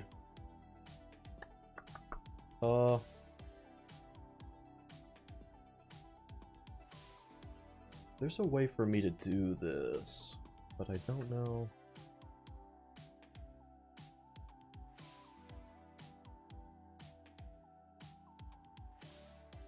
Maybe not. Oh, you know what? I can do it like this.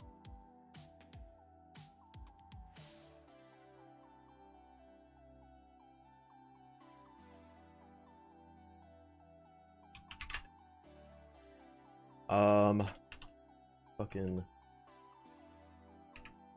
I guess they'll probably have it like this. I don't know. I wanted to see if there was anything reported on that we haven't already seen. I mean, yeah, there's these. Are we already... Oh, no. I'm so stupid. That's my music. My bad.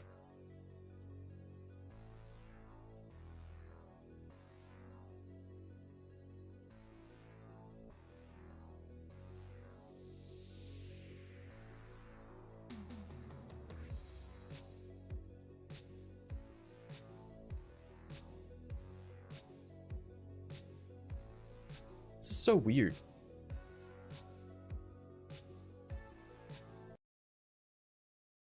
I don't know what is up with my my playlist there.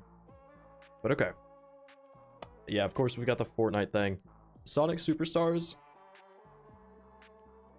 Maybe. Maybe. I have a friend that's going to be super excited about it.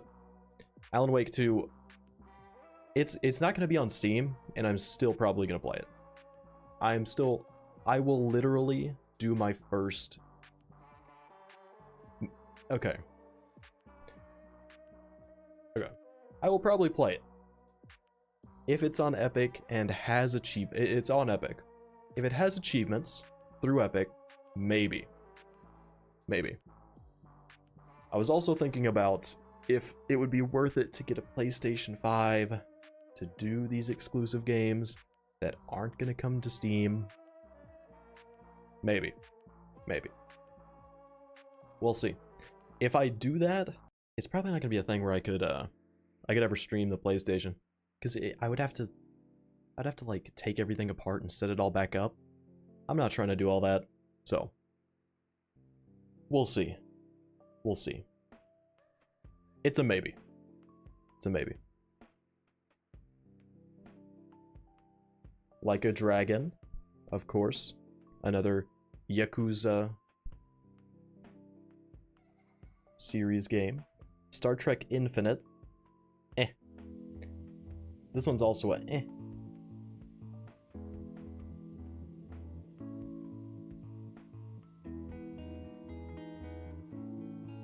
Okay, they're playing music now.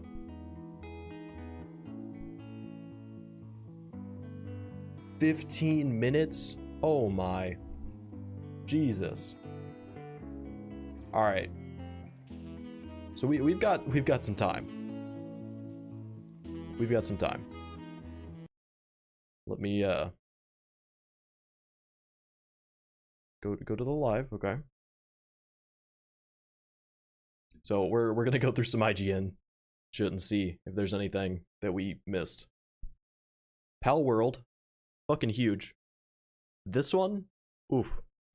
Did they? Oh yeah, next January. That's right. Lord of the Rings. I do not care. Do not care. I didn't play Gollum. Not going to. Probably not gonna play this. There's no way that this is as bad as that though. This is gonna be way better than Gollum. Probably. Final Fantasy VII. Am I going to play it? I don't know. I don't know. I haven't played it. Any of the remake shit at this point. Banishers I am at least sort of excited about. It gameplay wise they didn't show a lot of gameplay, but it's like a cool concept, hunting down ghosts and shit. So I think it could be cool. I'm interested. Baldur's Gate 3, of course. Of course I'm interested. We're gonna do a big co-op playthrough with some of my friends. Don't know. I will probably try to cover it. I don't know that we're going to do any like streaming or recording of that single player, or not single player, but like, with my friends co-op thing. I don't know that I'm going to do that, but I think I'll at least like cover it, make guides and all that shit. Twisted Metal, which is a show. That's not what we're doing here. We don't care about that. Marvel Snap gets a new competitive mode. Which single issue? Okay. Call of Duty. Path of Exile 2. I probably wouldn't have been hyped about it. But Diablo 4 has kind of gotten me back into ARPGs again. So maybe. No. Lies of P. That's gonna be some Poggers content right there, okay?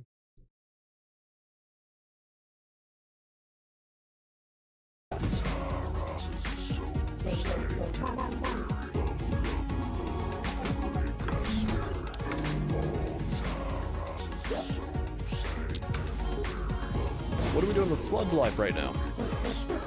Is this the second one?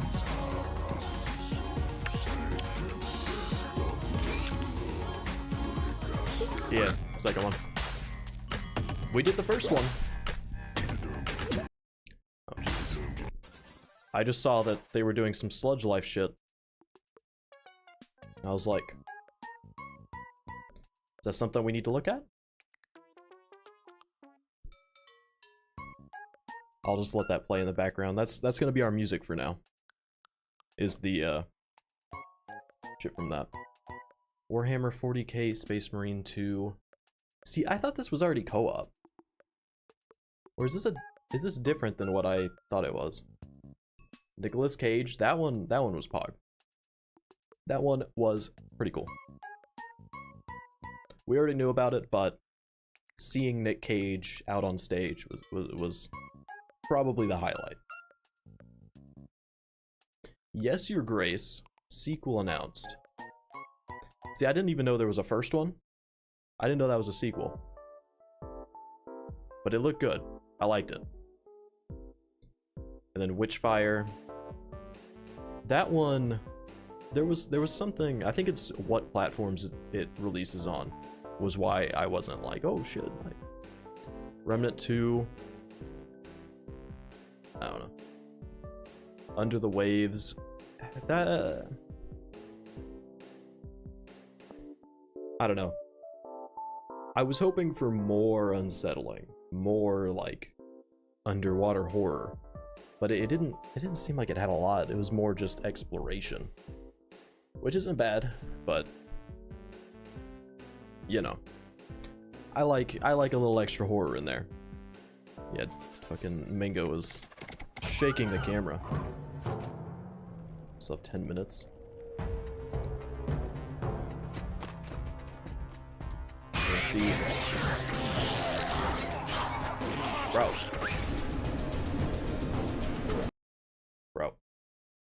For Devolver Digital. Alright, what's going on, guys, and welcome back. So this kind of works out. Some of you guys have messaged me asking me to discuss and showcase this new Palworld gameplay footage that came out. A lot of the Palworld clips we get tend to be just these kind of like phone images that just work for the YouTube Shorts format, but this is a full-scale video showcasing the capture mechanic within the game, and I do think it's nice to see that the developers are releasing more and more actual footage. So we're going to be going through this, and again, I said this in the last video, I am not doing very well. I have a fever. I think I might have strep.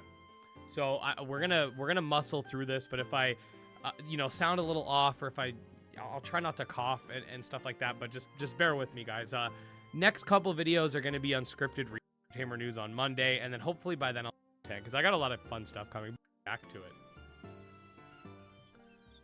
How to catch a PAL. There are many PALs inhabiting Palworld, but we won't be able to catch them like this.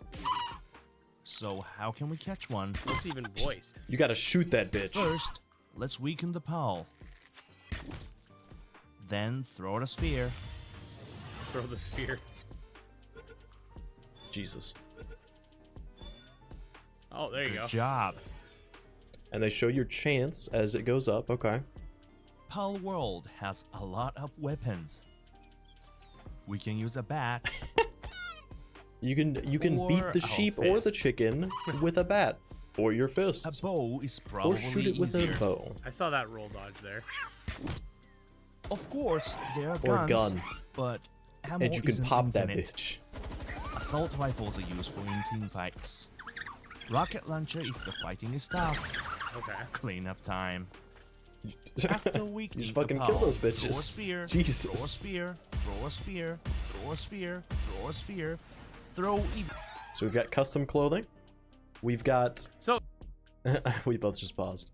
We've got custom clothing. We've got fucking killing the pals or whatever they're called. I mean, to be honest, I am excited for it. What's this doing? Go live, bitch. Don't pause. 4 minutes. We can finish this. Nothing too crazy with this video, but I do think it is nice to see. I'm gonna mute this while I talk. It is kind of nice to see that we have like some in-game footage. It's not all just cinematic. There was a couple parts where things did seem choppy. I don't want to say that that's the game. It could potentially just be the person who was recording it. But other than that, like, you know, it looks decent enough. Like, you know, it's nothing crazy. I think people are expecting this to be like some Pokemon killer, and I keep saying like to stop using that type of rhetoric because you're just setting games up to fail. If there was going to be a Pokemon killer, it's not going to be this. This is just not... This is not as marketed towards, like, kids and, like, general public. This is very much like a weird version of it. But at the same time, like, I definitely think it. this is something that is going to be kind of cool. And, yeah, that's pretty much all I have to say. I haven't played Craftopia. Some people do have their own criticisms of that game, and they're worried about this game because of that. I know Craftopia is having an update. If you have played Craftopia, let me know what your thoughts on that game are in the comments, and whether or not you'd like me to try it out to sort of give my thoughts. I know it's not strictly a taming game, but from what I do hear, it does have taming elements. We could check that out as well, but I'm pretty excited for this game. I don't know how good it's going to be. We don't know. Nobody knows, but I'm pretty excited, and I'm hoping it ends up. This thing right here is fucking insane. Like, what the we have Pal Jail that we throw them all in and listen to their screams. Like, what the fuck do you do with this? Being fun. So is this how you store them? Also, Jesus. I'm gonna be evil like this person and do this, but that's pretty much it for the video. Like, I just wanted to show you guys the new gameplay footage because it's just, we don't get a whole lot of that outside of those little rapid fire segments that I showed you, and I think the game's looking pretty good so far, especially like since we first saw it. And I just want to know your guys' thoughts and stuff like that. But anyways, guys, I'm not going to let this drag on too long. If you want to stay up to date on all the latest Pal World news, definitely like and... Fucking... I don't know. It looks cool. It does look cool.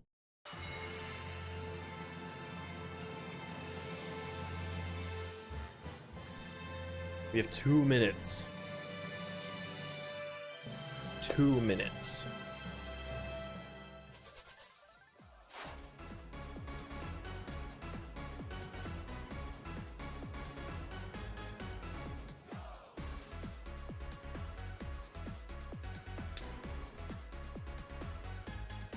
I'm so ready for this Devolver Direct.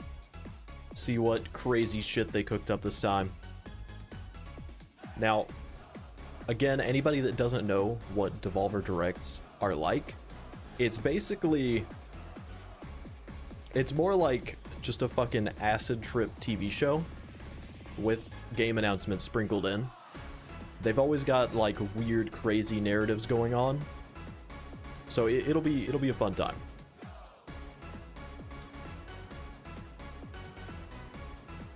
Now, there's usually not a lot of games that they are releasing that I'm like, oh shit, yeah. But usually it's like 1 or 2 of them. I'm like, oh yeah, I'll take a note down. I might play that. But yeah, we'll see. It'll be a fun time either way.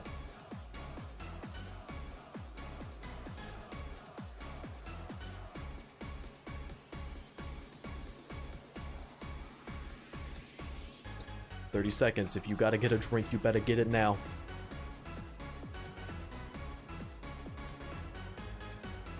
Speaking of that, I'm gonna get a drink. Kids, it's me, your old pal Volvi. Hey, your Volvi. favorite video game character. Remember me? I'm back. 10, 9, 8, 7, 6, 5, 4, 3, 2, 1. Let's play! Let's do it. Getting right into the rated R For generations with Volvi. of gamers, this is where it all began. The cultural icon of the gaming industry. More influential than any pop I'm so star or sorry. politician. The most famous video game mascot of all time. Devolver Digital's very own Volvi. You know him as the star of all your favorite Devolver games. But where did true. Volvi come from? Many years ago, Devolver Digital on and on. Volvi's popularity had skyrocketed. He was an icon, not just for video games, but pop culture in general. Good old Volvi. The Volvi merchandise was flying off the shelves. I'm talking clothing, toys, and even a range of what we called legally edible snack foods. Volvi's Mystery Bites! Can you solve the riddle? Join Volvi and try to figure out what's in your mouth. They're confusing to taste. But tastes and trends are fickle. And as the years went by, kids began to want different things from their video game mascots. We saw the way the market was changing, and we made the difficult decision to part ways with Ronathan. We had no choice. We needed to keep Volvi relevant. It's Volvi 2.0 in the new game from Devolver Digital. Oh, God. Cigarette heist. We lost the big cheeky smile. I don't need your permission to eat a meat burger. Even the big hand for gaming. In favor of something with more attitude. Guess what? I have an earache, and I don't care. It's graffiti time. Looking back on It's graffiti time. Maybe we went too far. Volvi 2.0 performed poorly, and the character began a slow but steady decline. So, we made the decision to quietly discontinue the Volvi franchise. It felt like I was losing a family member. Well, a distant family member, but it was still quite horrible. And, nobody's seen him since. Until now. Good evening, and thank you all for coming to a Hell yeah. very special night. I'm your host, Chris Jake, and you heard it right, folks. Chris Jake, the loud person. I am so proud to present the launch event for the reboot, rebirth, and return of the world's greatest video game mascot, Volvi! Oh yeah! We love Volvi. Okay, settle down, please, because it gets even better. Ladies and gentlemen, please welcome back Volvi's original creator, Ronathan Trotfield! Come on, Ron! Yes! Wow! Old Volvi man. Oh my goodness, Ron, what a moment. You are looking fantastic. Please tell me, bro, how do you feel right now on this momentous day?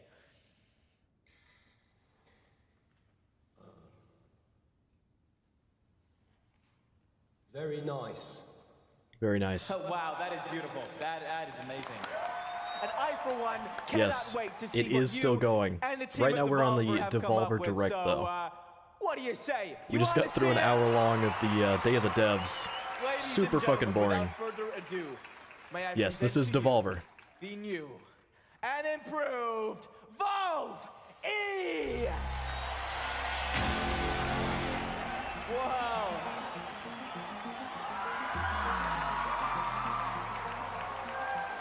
Oh my God, he is back. Incredible. But how does he work? I'm glad you asked, Chris. Well, we've taken Yeah, I mean, the heart and the soul Summer of what Game made Fest Ronathan's character so was okay. lovable, but we've given him a very important It was okay. update. But, With the latest advances in both the biotech Day of the and Devs, machine ugh. learning, Volve E I could barely make it through that one. fuses the DNA of a real vole with today's most powerful AI technology. That's impressive. Yeah. In short, Volve E can instantly generate brand new, fully playable games based on simple prompts by the player. Simple prompts, you say? That's right. The consumer no longer has to wait for a bunch of slow programmers and stinky developers to be inspired. No, they can use Volve E to play what they want, when they want. Here, let me show you. Hey there, Volve E. Generate a game for me. How about one that, oh, I don't know, is a cooperative survival sandbox, but with wizards? That'd do pretty good. How's the Valve AI gonna do it? Oh. This is a good format. It's gonna be a bunch of games that Valve made. Fuck yeah. Listen, and I'll tell you I like a it. tale. There they stood, the six alone, the hunter, the maker, and the wild swamp zone. The young chief rising and a weaver of bone. Remember. I'll play as a bone weaver. Thrown wide, the horror inside. The riders drew iron, there was nowhere to hide. Before it was done, our heroes, yes, everyone, they fell and died.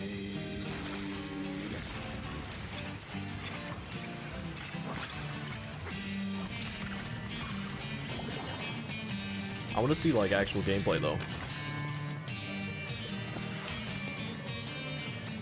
I'm assuming it's a real game. You never know with Devolver, but I'm assuming it's a real game.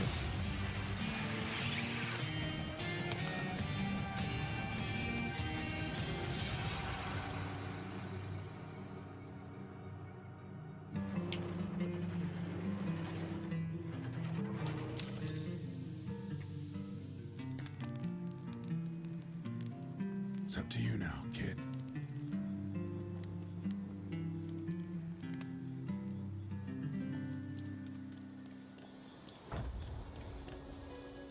Oh.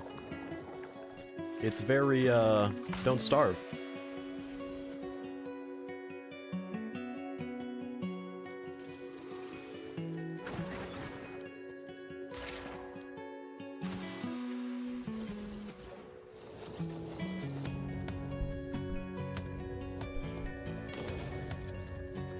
I don't know about this one.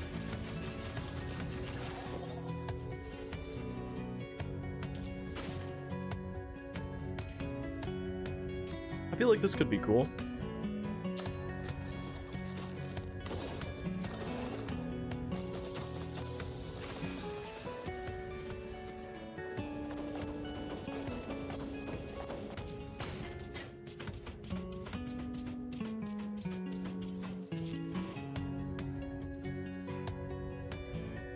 The John Carpenter game. So I don't know, that was the one where they were like riding around killing a bunch of like demon zombies, right? I don't know. I don't know. I wasn't too excited. It seemed like something that I've seen before that didn't like do anything crazy.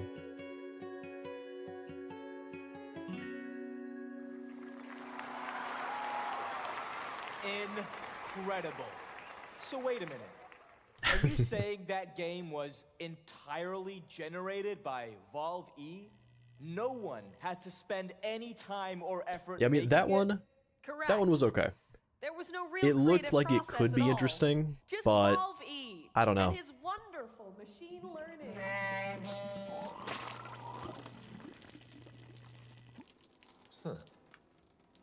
Oh, no, well, that's a good question, actually. Well, each prompt and game idea has to be digested by Valve E's powerful system. And so, inevitably, there are some waste byproducts. What the fuck is Valve doing?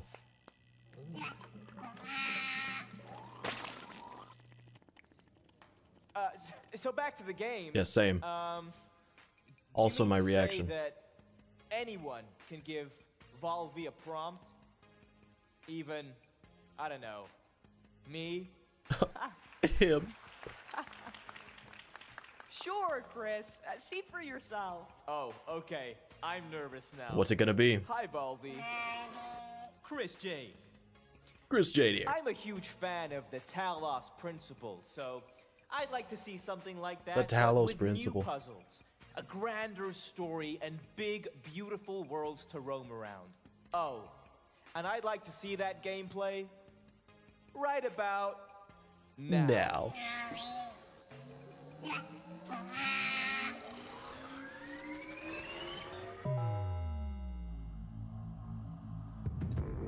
Is this going to be a poggers? Notice that many of these structures are not strictly Tetris? functional. There's a sense of aesthetics, of beauty here.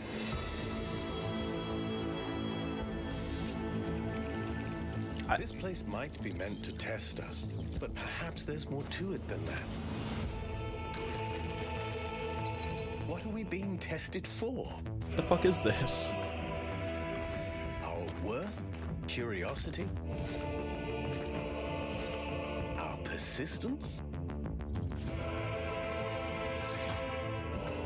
I keep thinking, why puzzles? Is it just their symbolic value? Because the thing about puzzles But this one has VR support like the first. I don't even know what this is. is that they can be solved. I don't remember. I don't know. I guess I was thinking of something else. Oh yeah. Wow. Now that looks like the kind For of the game I Talos could really principle. spend my disposable income on. Same. That one looks cool. What happened to his big hand? I didn't play the first one. And the best part is that to create a game with Valve E, you don't need any game experience or any of that tech stuff. Who here hasn't dreamt of creating their own game? I have. Right? I have. You there? Yes. You have a game idea? Yeah, come on up here. Come on. All right. Okay. All right. Well, ow. And okay. Be careful. Be careful. No, please be careful. Sorry, it's just I'm such a big fan. Oh god. All right. So, do you have a game idea? Is Volvi gonna try to kill his creator? To generate? Okay. How about a super weird walking simulator where you control the character's legs independently from his body? Maybe there's some guys in horses' heads, and possibly there's even a mountain. Right. Let's see, Valvi. What could you rustle us up? Don't touch me.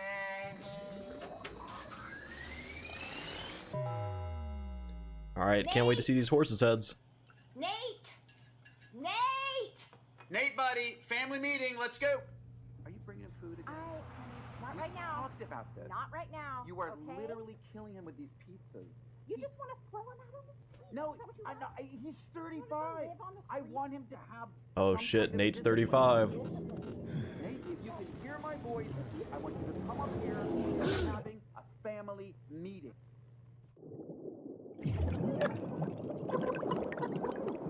Of Ape Out. What the hell? I feel like this is gonna be a good meme game. Yeah. Of course, getting over it, of course. Fuck, I feel like I have to play this.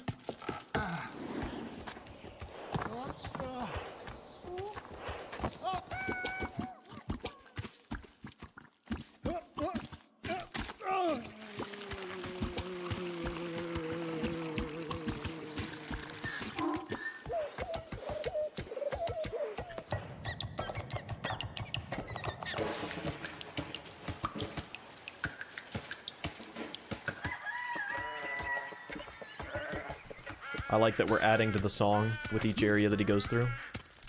It's Quap. Pretty much, yeah. Oh, can you not? It's just I didn't. Yeah, let's go back in time to when you didn't. No, I was just trying to catch it with my. Sorry, With your just foot, using my. yeah, you tried to catch it. I saw it was starting to go, and I just tried to. You just kicked. You thought I'll give it a good kick No, to counteract the fall. Yeah, I was just trying to steady it. I might be over. Yeah, you might. You might have. I Yeah, over. You might have oversteadied Yeah, it. no, it was just a little oversteadied. Well, it's not steady now. No, well. See you later. So, Wanker. Yeah. The dev's voice is Nate or the random dude? I've seen clips of Getting Over It and whatever the other one is. Random dude. Yeah, I haven't played those, and you still have to buy it. Okay, but I feel like I gotta play that one. I gotta play as Nate. Brilliant. So what happens if we bring a pro into this? Let's give Valvi something really special here. What's up, guys? Hey, yo! Hey, how we doing? Guys, I am watching live, and can I just say, what you were doing out there, incredible. Famous gamer. Not be more excited to be He narrates And and getting over sorry. Yeah. Massive fans of your Yeah, I've seen a bunch of like What sort of it's like fourth wall breaking voiceover shit that he does. A much anticipated Chill up. sequel to a hilarious online co-op game. Damn. Just more gameplay, more levels, just better all around. Okay, Valvi, show 'em what you got.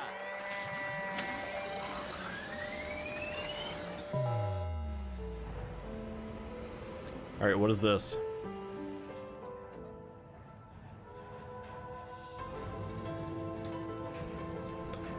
You like his reviews, but it's funny to call him Shill Up.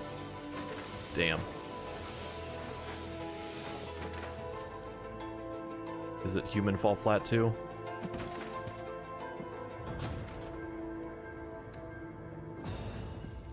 Yeah.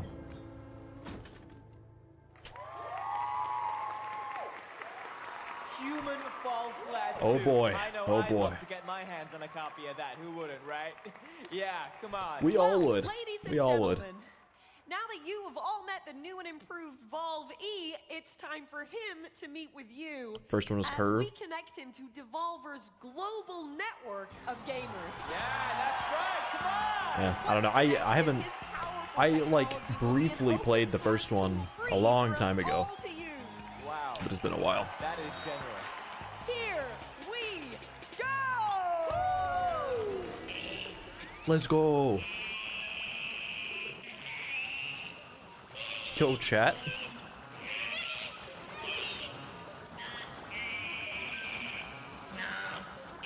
Slight technical hit.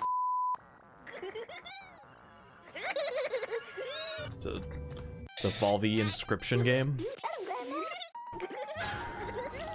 Oh, do we get a Valve horror game? Fuck yeah.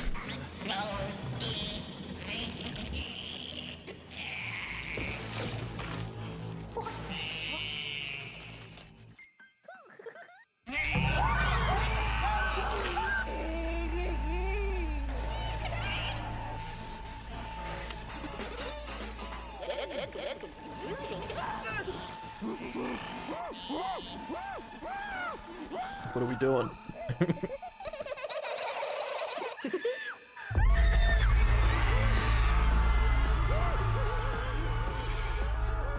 Was that the Devolver Land thing or something else? I downloaded it but did not play it. I didn't think that that was a horror game, so it might be something else. Oh shit, that was a horror game.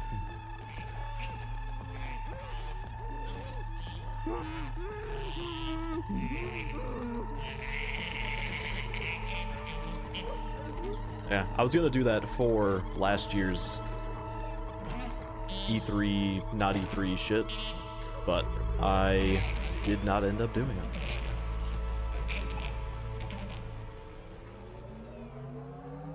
Field run. Oh shit, it's him.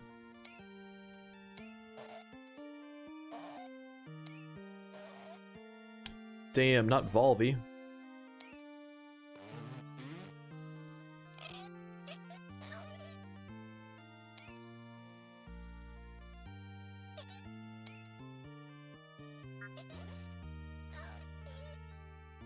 Different kind of help.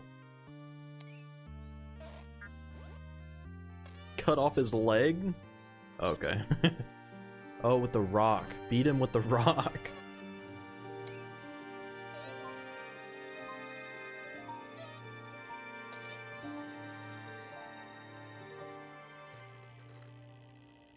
I can't watch. Hey, kids! Get 50% off all your favorite Valve merchandise right now! Buy it now! A Division Devolver! Devolver! Buy it now! Was that it? Damn. Okay, everybody is lacking.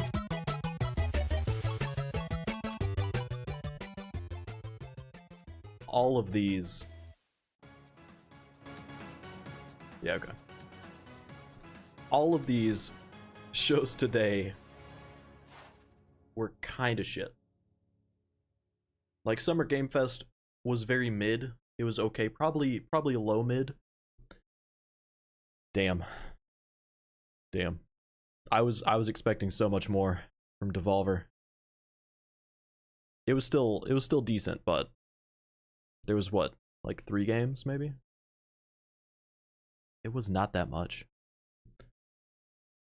But yeah, I guess that was Devolver. I guess that was Devolver.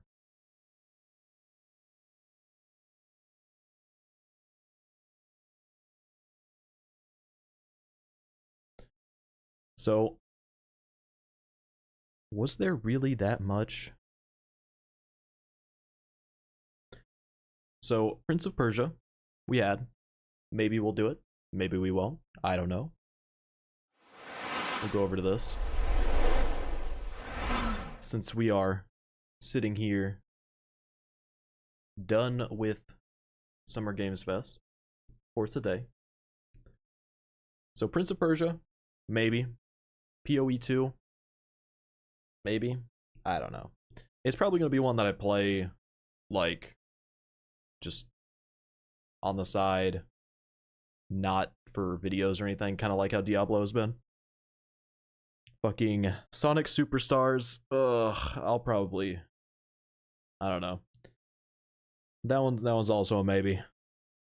Lies of Pi is fucking dope, though. Excited for that. Yes, Your Grace. I didn't know that existed before. Might be playing that. Baldur's Gate 3, of course we're excited for that. Pal World. I remember seeing it before, but forgot about it. Definitely excited for that one. Banishers was another one. Looked cool. It's like a thing where you're hunting ghosts and shit. Seemed okay. Under the Waves was like, I don't know. Under the Waves looked interesting. I thought it was going to be more horror than it was, but they didn't really show any horror stuff. It seems like it's just underwater exploration. So I don't know. If it's actually horror, then I would do it. But if it's just underwater exploration, I probably won't. And Fae Farms, I think that's the, like, Stardew, like fantasy Stardew, I think. Immortals, that one's probably a no. Hellskate is a maybe. Cocoon looked cool. Cocoon is the only game from the Day of the Devs that I was like, yeah, I will look at it. And then we have the Getting Over It dev game, whatever the fuck that was called. I have to look it up because I don't remember. But that one, I do think we will do. It doesn't look like it'll be as cancer as Getting Over It, so maybe I won't go fucking crazy trying to play it. But yeah, that was today's shit. Let me see, because so tomorrow there's some random little showcase going on. I'm not gonna do that one. It's gonna be like the Day of the Devs, where it's actually work to try to get through it, because it's just nothing that crazy. So Saturday we will go live 11:45 Central AM, 12:45 Eastern, 9:45 Pacific, and we'll be going through, I think it's the future game show, we're going through a little bit of. We're gonna catch. I think we're catching like the second half of it, and then watching the OTK Games Expo. I'm excited for OTK's Game Expo, but I'm not really expecting anything crazy in terms of games. Probably just like kind of how Devolver was, where it's just like a fun watch, but not a lot that's like, oh shit, that's really cool. So that one will be good. And then Sunday, we will be live at, again, 11:45 a.m. Central, 12:45 Eastern, 9:45 Pacific, for the Xbox and Bethesda showcase. That's going to be the big one. That's the one that I'm excited for. Fucking Starfield, for one, okay? Maybe,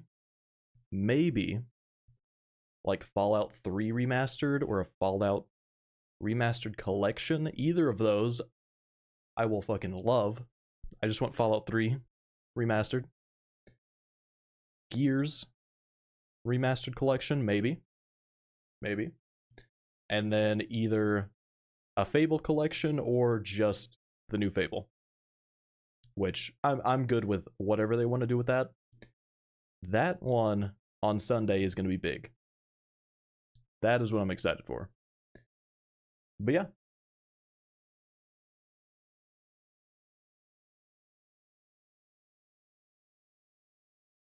Yeah, we will be doing that. So I'm